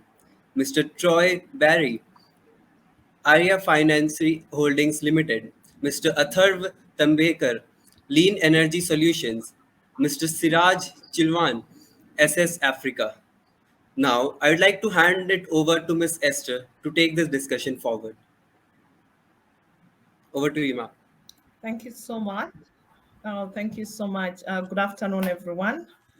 I'm very excited to invite you back to this session where we will be hearing from the different experts taking us through the solar technology advancement, especially after learning how solar technology has become the latest trend technology that is taking shape in different East African countries. So I would invite the different experts, giving them about 2 to 3 minutes to share with us from their technical perspectives how the key challenges can be addressed, especially when it comes to constructing of solar projects, so that we can be able to pick on a few key points in the different discussions. So to the key expert, Tava, could you share with us what is making solar attractive, especially in Kenya? Because if we are to compare Uganda to Kenya, we can see that Kenya has been able to take a few steps past Uganda. So what is it that the Kenyans have done that we need to learn from them? Sure. Firstly, thank you so much. I'm delighted to be on this panel here today. So yeah, to touch on your question, why Kenya has been so successful, there are multiple reasons. One of them being Kenya, it lies on the equator, so it has it's very high irradiation compared to most other countries in Africa. So you get irradiation of around 1450 kilowatt hours per kilowatt peak. So that, along with the high Kenya power tariff. So you see, and that is one of the main reasons also, is that the Kenya power tariff is extremely high. It's one of the highest in the world, not even in Africa. So that's why manufacturing industry is always looking to cut costs, and that's how solar has come in. Kenya being the hub of East Africa, you see a lot of finance companies that have set up here also, that then gives you access to finance for funding for these for solar projects. So these are the 3 things, 3 points why Kenya has been so successful. And in the future, they are definitely, you're going to see a much higher growth of solar energy in Kenya. Yeah. Thank you so much. Since we are also looking at the construction of the different solar projects, I would like to invite Troy. Troy, like they introduced him, Troy has more technical views on how to address the key challenges that one could face. So Troy, what are those key engineering challenges first in designing some of these solar projects that are coming on board or that are yet to come?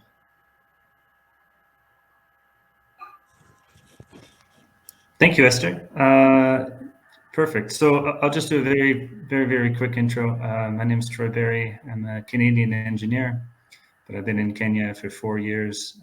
We have built Rooftop Energy, which is a local company in Nairobi. We now have a team of 20, 10 engineers, procurement, legal, finance, everything that it takes to do design, procurement, install, and operations maintenance in Kenya. We also have internal financing. I'll get into this a bit later, but I think one of the big things is having a local group, because these key engineering challenges, a lot of it is discussion with your clients.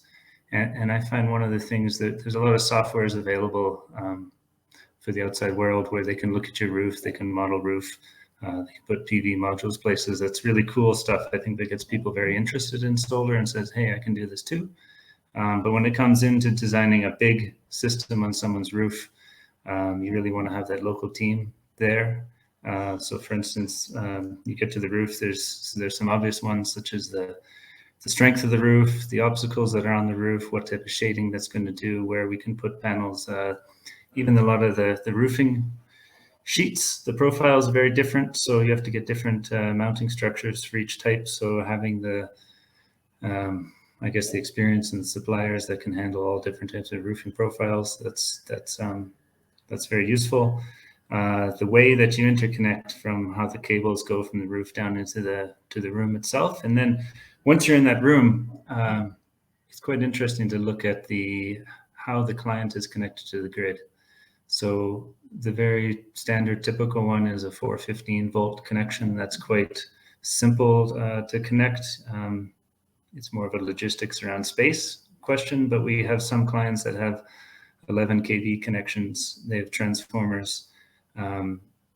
How you integrate with the power factor controller is something that is really important to get right from a solar company, because you do offset the ratio a little bit in that. And so specifically around sites that have 11 kV and multiple transformers, we do a real detailed study on their power factor controller, what type it is, how old of a model it is. Some of the older power factor controllers don't work as well with solar. So we make sure it's one of the modern ones.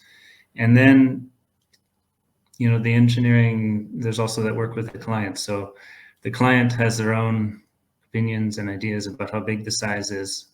We do a sizing based on their loads. We put data loggers, and then we really work with them. As I mentioned before, we provide financing and how big the system is. Does a client want to start small, get used to solar, and build, let's say 200 kilowatt now? Even if they could use up to a megawatt, they might want to start small.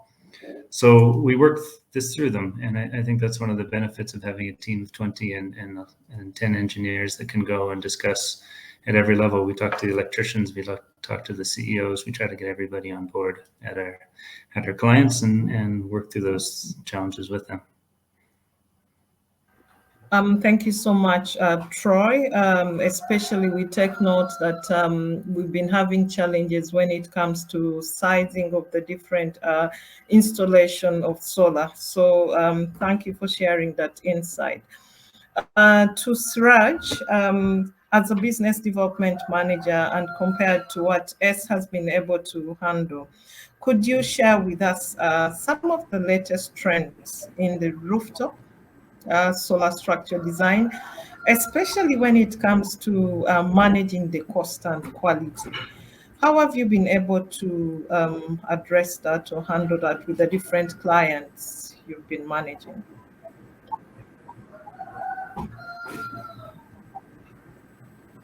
Thank you for that, Esther, and thank you for the introduction. So I think just to give our listeners and the audience a bit of an overview, ACES Africa are solar developers that have their headquarters in South Africa, but we've completed work in Kenya, Rwanda, Angola, Namibia, Nigeria, and we are completing a project in Malawi. So I think just to reiterate what Troy said, it's very important to have local partners on the ground if you want a successful project to be implemented. I think in terms of latest trends, in terms of what we've seen across the board, is that, and I'm glad to see the likes of Jinko and JS Solar being partners to this event, is that the module sizes are getting bigger. I mean, we've seen modules of 600 watts and larger. So we've seen greater outputs in terms of the modules, which obviously reduce the amount of panels you're using. You know, and with equipment costs also coming down, that helps on the bottom line for the client. So it's good to always use innovative technology and the latest technology accredited and approved by your module providers and inverter providers. I think with experience, you find innovative ways of engineering the systems based on experience. So going from the conceptual design phase and then knowing the right layout of the PV systems, whether they be flush mount or what mounting structure and what angle to use, and what is the kind of price differential. So it's learning from experience in terms of the innovative engineering methods from various projects, and also using and implementing the latest equipment, which helps reduce costs and gives you a more innovative, sustainable solution going forward.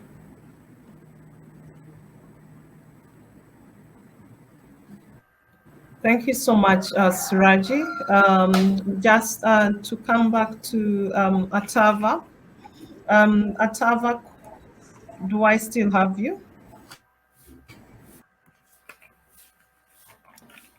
Okay, in the meantime, I think we've lost Atava. Troy, I just want yeah. you... Oh, sorry. Sorry? Sorry, can Troy, you hear? Yeah, never mind. Troy, could you just take us through on the side of the procurement? What are those key aspects one does not have to miss out, especially when it's undertaking the procurement for these solar projects? Okay, great. I'll just note that Atava. Okay, sorry. Yeah, I had the question. Atava is online, so once I'm done, you can go back to Atava. He is here. So, okay, thank you. Good. So, yeah, procurement. So I think your first question was really good as far as why is Kenya advancing so much, and it really is. The price here is higher, and we're actually doing our first projects in Kampala as well, with 2 projects construction later in the month. And we're looking at Tanzania too. So to keep this forum, East Africa, I think procurement is really interesting in how you look at not only getting products into the country, but also into a region. And of course, every country is difficult, and some of them have to pass through other countries. So yeah, we've learned a lot as we've done that. I think it's just a case of working with your client. Sometimes some things can come from there. There's a lot of local industries in each country, so there's a few things you can get locally. When it comes to procurement, as far as that was more of the logistics around getting things in, which is probably one of the harder things, actually. But when it comes to choosing what items to buy, I think in the chats I've been having a running question with my friend Sammy from Jinko about it's really interesting between panels. The specs are there. Any company can promise anything, and I guess it takes quite a bit of research to figure out which of the specs that they're promising are the most important ones to look into. But there's an energy versus power debate that I always look at, and your peak power coming from a module is doesn't exactly translate into how much energy you get out of the system at the end of the day. So that's why it is important to either do your testing, go off third-party testing. There are companies that test panels independently and then provide reports. And of course, know your brands and look at the data from your existing systems. I did also like the discussion from Jinko around usability and humanization of the modules. We've chosen to use bigger panels.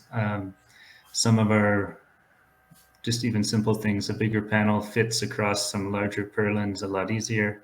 It's more power for panel, less connections, less wiring. That really helps. But from panels, yeah, it is really around availability and what's available in the time. I think the whole global market, everyone has really seen how shipping and supply chain are extremely important to keep a company running smoothly. Just to jump into inverters, is a completely different story there. I think there are much larger differences between devices from device to device. So what we usually, and not really in an efficiency point of view, but in a how they connect to the grid. The grid here in East Africa is very different from Europe and North America. So a lot of inverters have a lot of troubles connecting. They have a lot of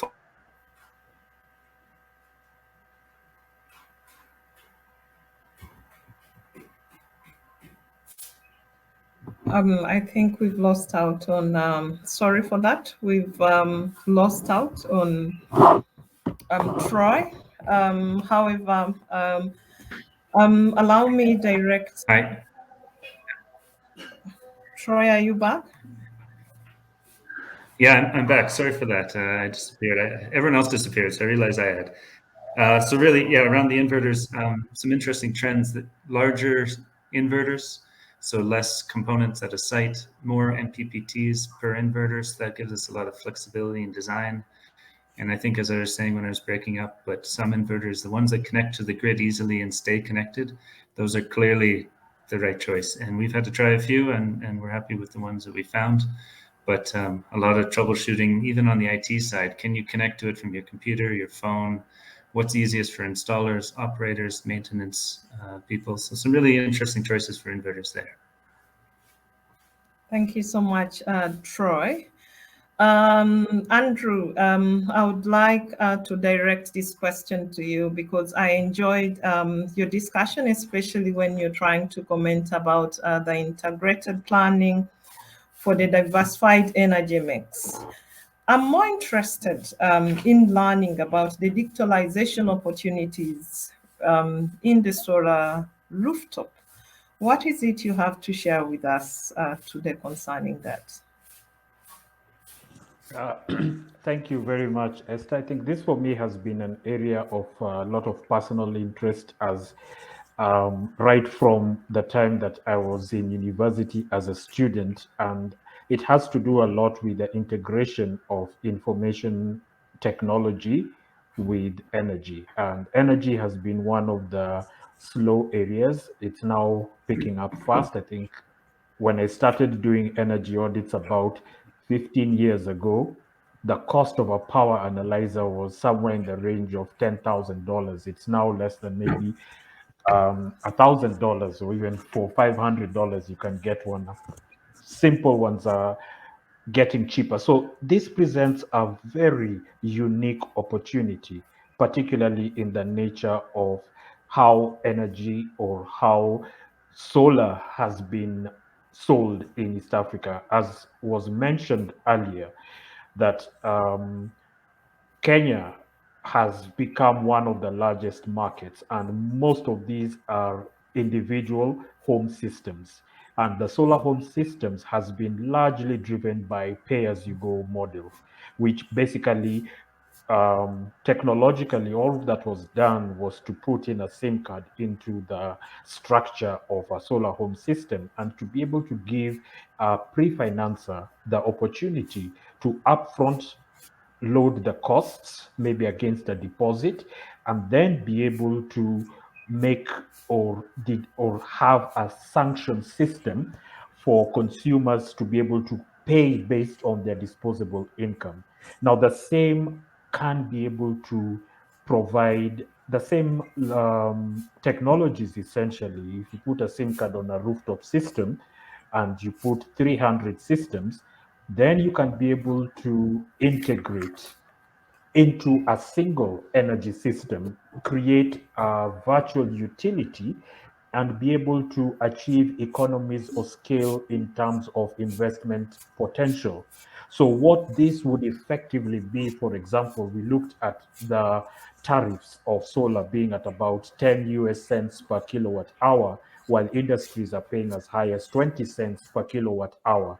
So, you can effectively be able to roll out to SMEs daytime off-peak tariff that is dependent on availability of the sun and is integrated by having a platform that can be able to authenticate and be able to also do the billing in terms of energy consumed. So this creates not just a technological solution to the problem, but also a financial mechanism that can be able um, to execute it. And in addition to that, there's also the questions that will arise. I call it the trifactor. That number one, consumers want their electricity cheaper. Number two, the government wants to collect more revenue. And number three, investors want to get higher returns on their investment. A lot of this is achieved by economies of scale.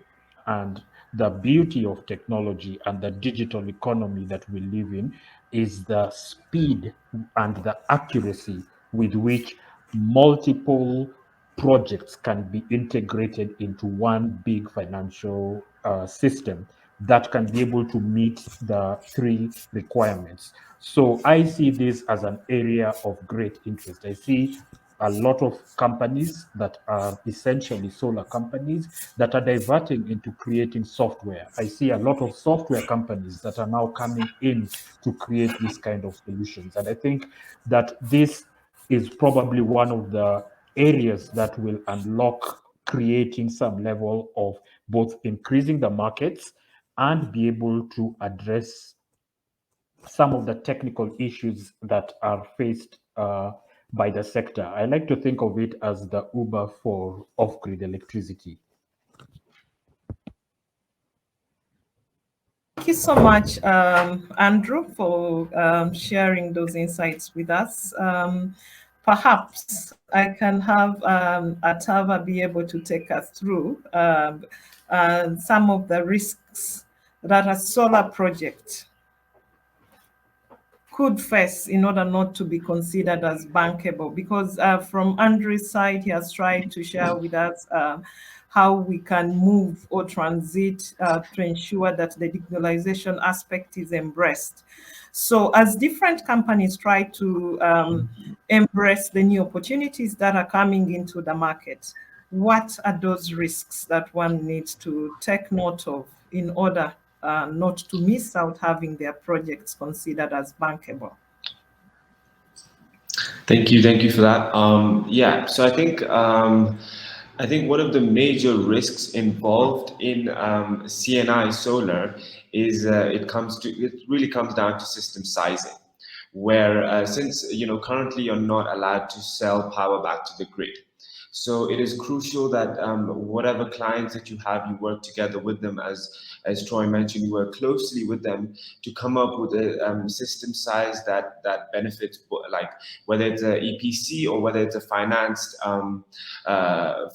project. System sizing is crucial because what the solar plant controller does, it looks at the load of the client, and depending on that, it curtails the solar power. So even if, and EPCs and finances, they like to go for slightly bigger systems just because competition is very very stiff. So then they like to increase those numbers, saying that I've implemented 400 kilowatt, 500 kilowatt. So they go for bigger systems, but then in the long run that can be pretty costly. Because the power, so you can go for a 400 kilowatt system and the load of the client during the day is only 300 kilowatt, and you're generating only 300 kilowatt worth of power. So then the whole financial model kind of goes for a toss, because whether it's you're paying, the financer loses out if he's paying, if it's a consumption-based PPA, and if it's a generation-based PPA, the client, the end user, loses out. So either way, a party is losing if you have the sizing that is not done correctly. And I think that's where policies also play a very important part, because once you have that feed-in tariff, and Kenya, if they go that way, then system sizing doesn't become an issue, and the acceleration of the solar acceleration will be much faster in the country. But yeah, that I feel like is very crucial, the system sizing for a project to be bankable. Thank you, Atava. To Siraji, we want to look at now the cost management of solar projects, because we know that some of the key factors that the different experts have tried to share with us in the previous session was the issue of affordability. When we jump into construction issues, looking at the construction and also narrowing it down to project costs, could you comment on how one can try to improve the lifetime profitability of these solar projects, especially reducing the project costs as well? Yes, thank you for that, Esther. So, I mean, for those in industry, they would know that a large part of the costs of a final EPC solution for a client is on the equipment costs. So obviously, if you can minimize the cost of getting the equipment to site, taking into account the procurement of the equipment and then the shipping of the equipment, if you can reduce those costs, that automatically can reduce the costs on the end client. So I think what we've seen, and Andrew's also mentioned this in terms of the growth of this industry, that there's many opportunities within the value chain in solar, and I've spoken to even the distributors who are trying to set up establishments in East Africa themselves, for example, in Kenya. So you can procure directly from Kenya, that instead of getting it in from South Africa or directly from China or Turkey, that logistics are then improved. So this kind of refines the service and the timelines, but also the costs. I think something that we need to bear in mind, I think Atava mentioned it, is in terms of obviously getting the right system sizing for the client, so that a large clients, and I think this needs to be managed in industry. Clients need to be aware that the engineering component is a pivotal part to the final solution, and that sometimes that costs a bit more because you want to ensure that the system is optimally operating in terms of intended outcome, especially when clients, and I think the trend, and it has been mentioned as being hybrid systems that include your battery energy storage solutions tied into the solar PV systems, and sometimes integrated with an existing diesel genset system. So it's very important to get the system sizing correct. So I think in terms of managing the costs, if you're paying for a solution that's going to last you 20, 25 years, which is usually the lifetime warranty on the modules, you want to ensure that the system is tied in correctly. You've got people with experience, the relevant accreditation. You're using tier 1 modules, which is industry standard. That there's a good service behind it, that you can procure locally, and that you're designing correctly. So those are just some factors to be mindful of. Wow, thank you so much, Siraji, for that.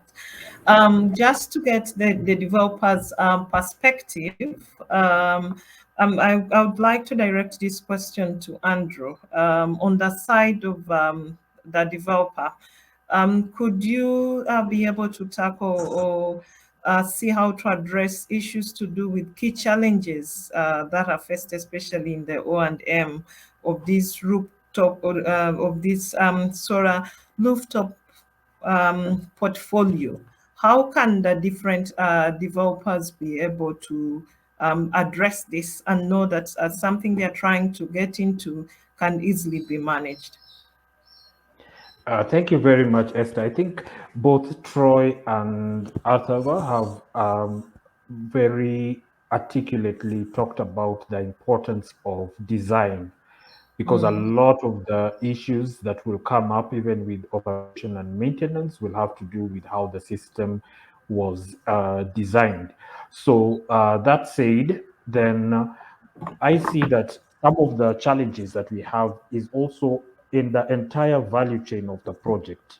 Once again, depending on one, who is financing the project, what is the procurement model that is being used. Are they just selling equipment, so they're just installing solar systems and leaving it to devices to implement the warranties?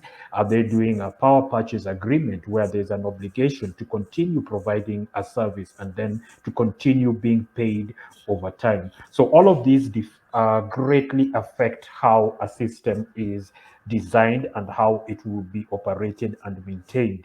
I think the anecdotal experience has been that when there is a long-term stake in the project, then you get the best of both worlds, where there's a similar to even those who are supplying to the national grid, those who are providing it on a long-term contract. They are able to have cash flows, and from the cash flows, they can be able to now implement the necessary operations and maintenance. There are elements of performance-based contracting in terms of being able to ensure that the systems are working to their optimum throughout. There are people that have adopted remote monitoring, particularly for systems that are far away from where maybe the technical capabilities are, and they're able to remotely diagnose and to a reasonable extent be able to solve some of the problems, or where someone is required, there is just the last mile to getting that problem sorted. So an example of this is a hospital in northern Kenya that became the first one of its kind to have an operating theater and a newborn and maternal unit that is entirely solar powered. And from the time that the system was installed, it was possible to be able to diagnose, to be able to see simple things like the impact of cloud cover or even dust that it needs to be cleaned, and then just send somebody on a motorcycle from 40 kilometers away, and they're able to take the corrective action, because using such an approach then shifts the concept of energy and even solar from being a question of selling equipment to providing a service. So this ties in well with beyond the meter approach, asking what is it that you want to do with that electricity. And so long as you're able to provide that service, then there is a tangible benefit that is coming out of the other side. So I find that there's a lot of fluidity in terms of how renewable energy is now being deployed beyond just the old model of I sell you panels, I make my money, and that is now your problem for the next 25 years, to I am providing you with a service. And in order for me to provide you with a service, first of all, I need to understand what you do. So you take the time to be able to properly design the system so that it can be able to provide the required service over the period of time that you want to provide the service.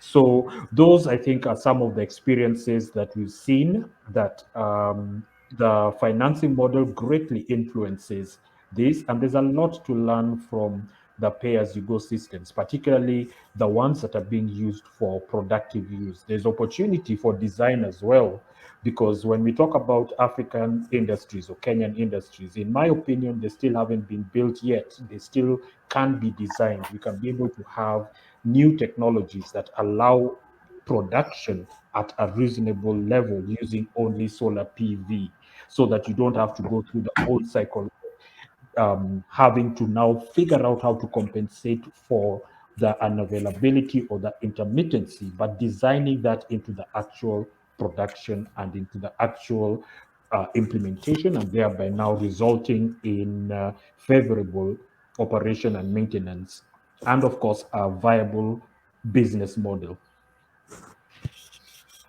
Thank you so much, Andrew, for sharing those good examples with us, and also trying to show us how much off-grid electrification has become the key to economic development of different countries. To our audience, I know that we are running short of time, so I would like to request that you keep your questions coming, especially if you want us to, or you want the different experts to be able to answer them in time.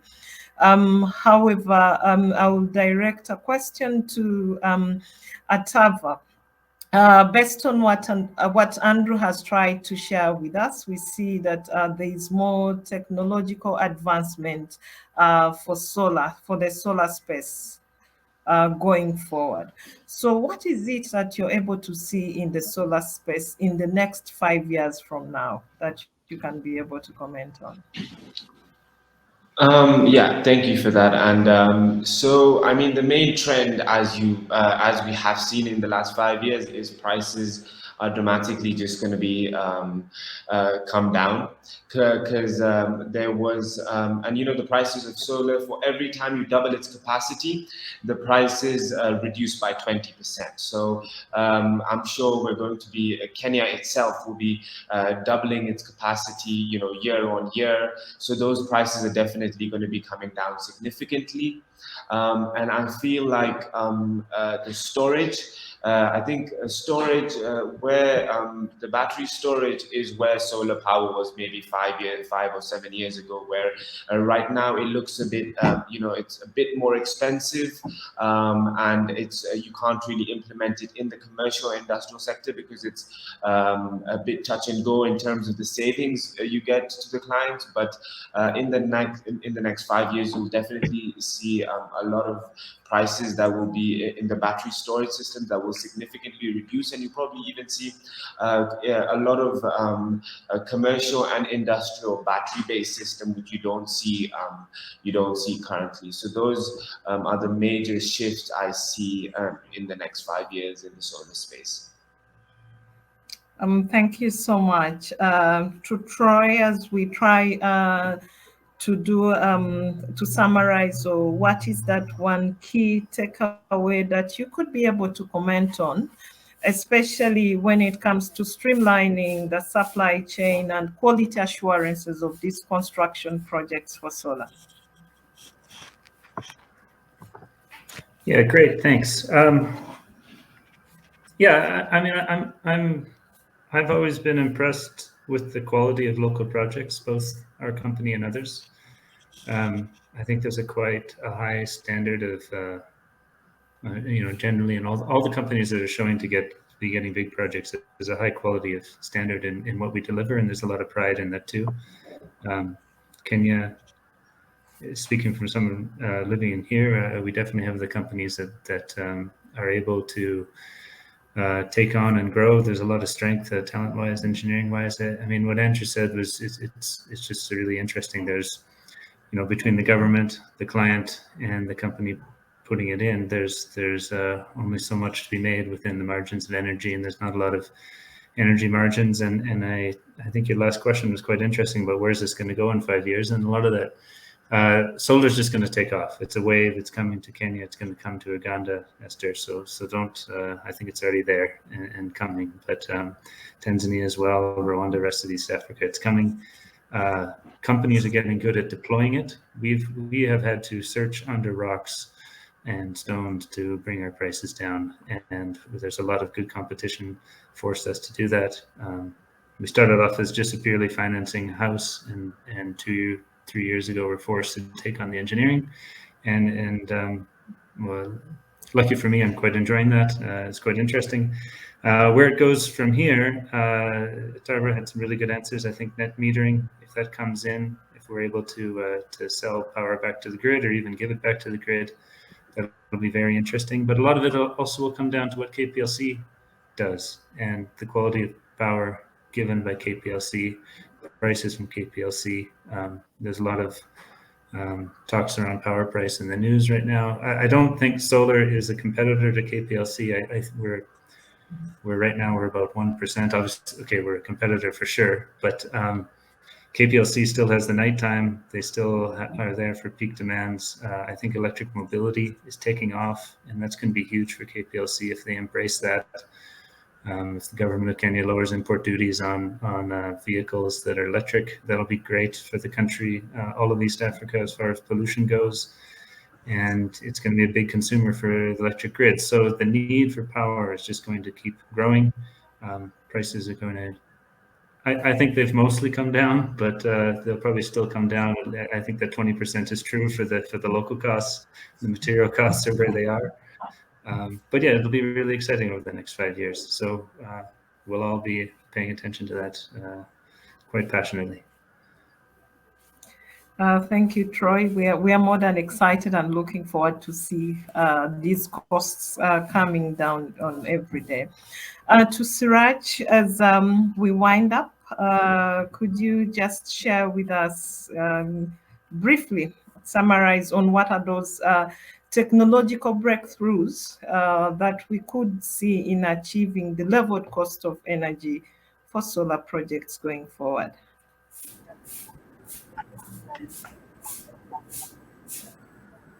Yes, I think, and just to echo the sentiment of my peers, that this is definitely an exciting space to be in.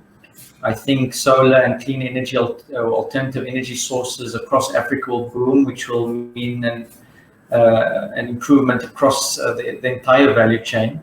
But I think one thing we've seen in Southern Africa, in the South African context, and I think the rest of Africa would eventually follow suit, would be the small-scale embedded generation feeding tariffs, on a municipal level, which has opened up the market greatly to at least allow to feed in if you are a net consumer of power, which helps greatly in terms of incentives, tax incentives on the systems, and then wheeling of power, in energy trading, where larger maybe ground mount systems will be able to be developed, and you'd be able to wheel that power to third-party off-takers. That's currently what's happening in the South African market, in terms of from a national ESCOM level, our national energy provider, and also at a local municipal level, that the frameworks are being put in place.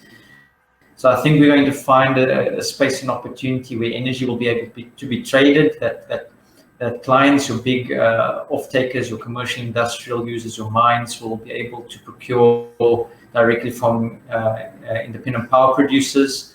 And that will open up an entire value chain for the industry, whether it be from a software development monitoring side, logistics, distribution and procurement, engineering consulting. So I think the industry looks very good on the continent as a whole. Thank you so much, Raj. To Andrew, I would like you to answer some of the questions that have been shared here. What sensors have you found to be most effective for monitoring a PV system and ensuring optimal operation? Okay, I think this is actually an interesting area, and one of the challenges and both opportunities is that there's a lot of products, different products in the market with different quality types, and the initiative that we are currently involved in as Kerea is to set standards and to have the best possible quality of standards for sensors and smart meters. And as we speak, we have had a meeting with the Kenya Bureau of Standards, and there is already a technical committee on smart metering and sensors. And rather than to name a particular brand, we would rather have a standard that is acceptable and that works across the board, and that manufacturers would have to adhere to.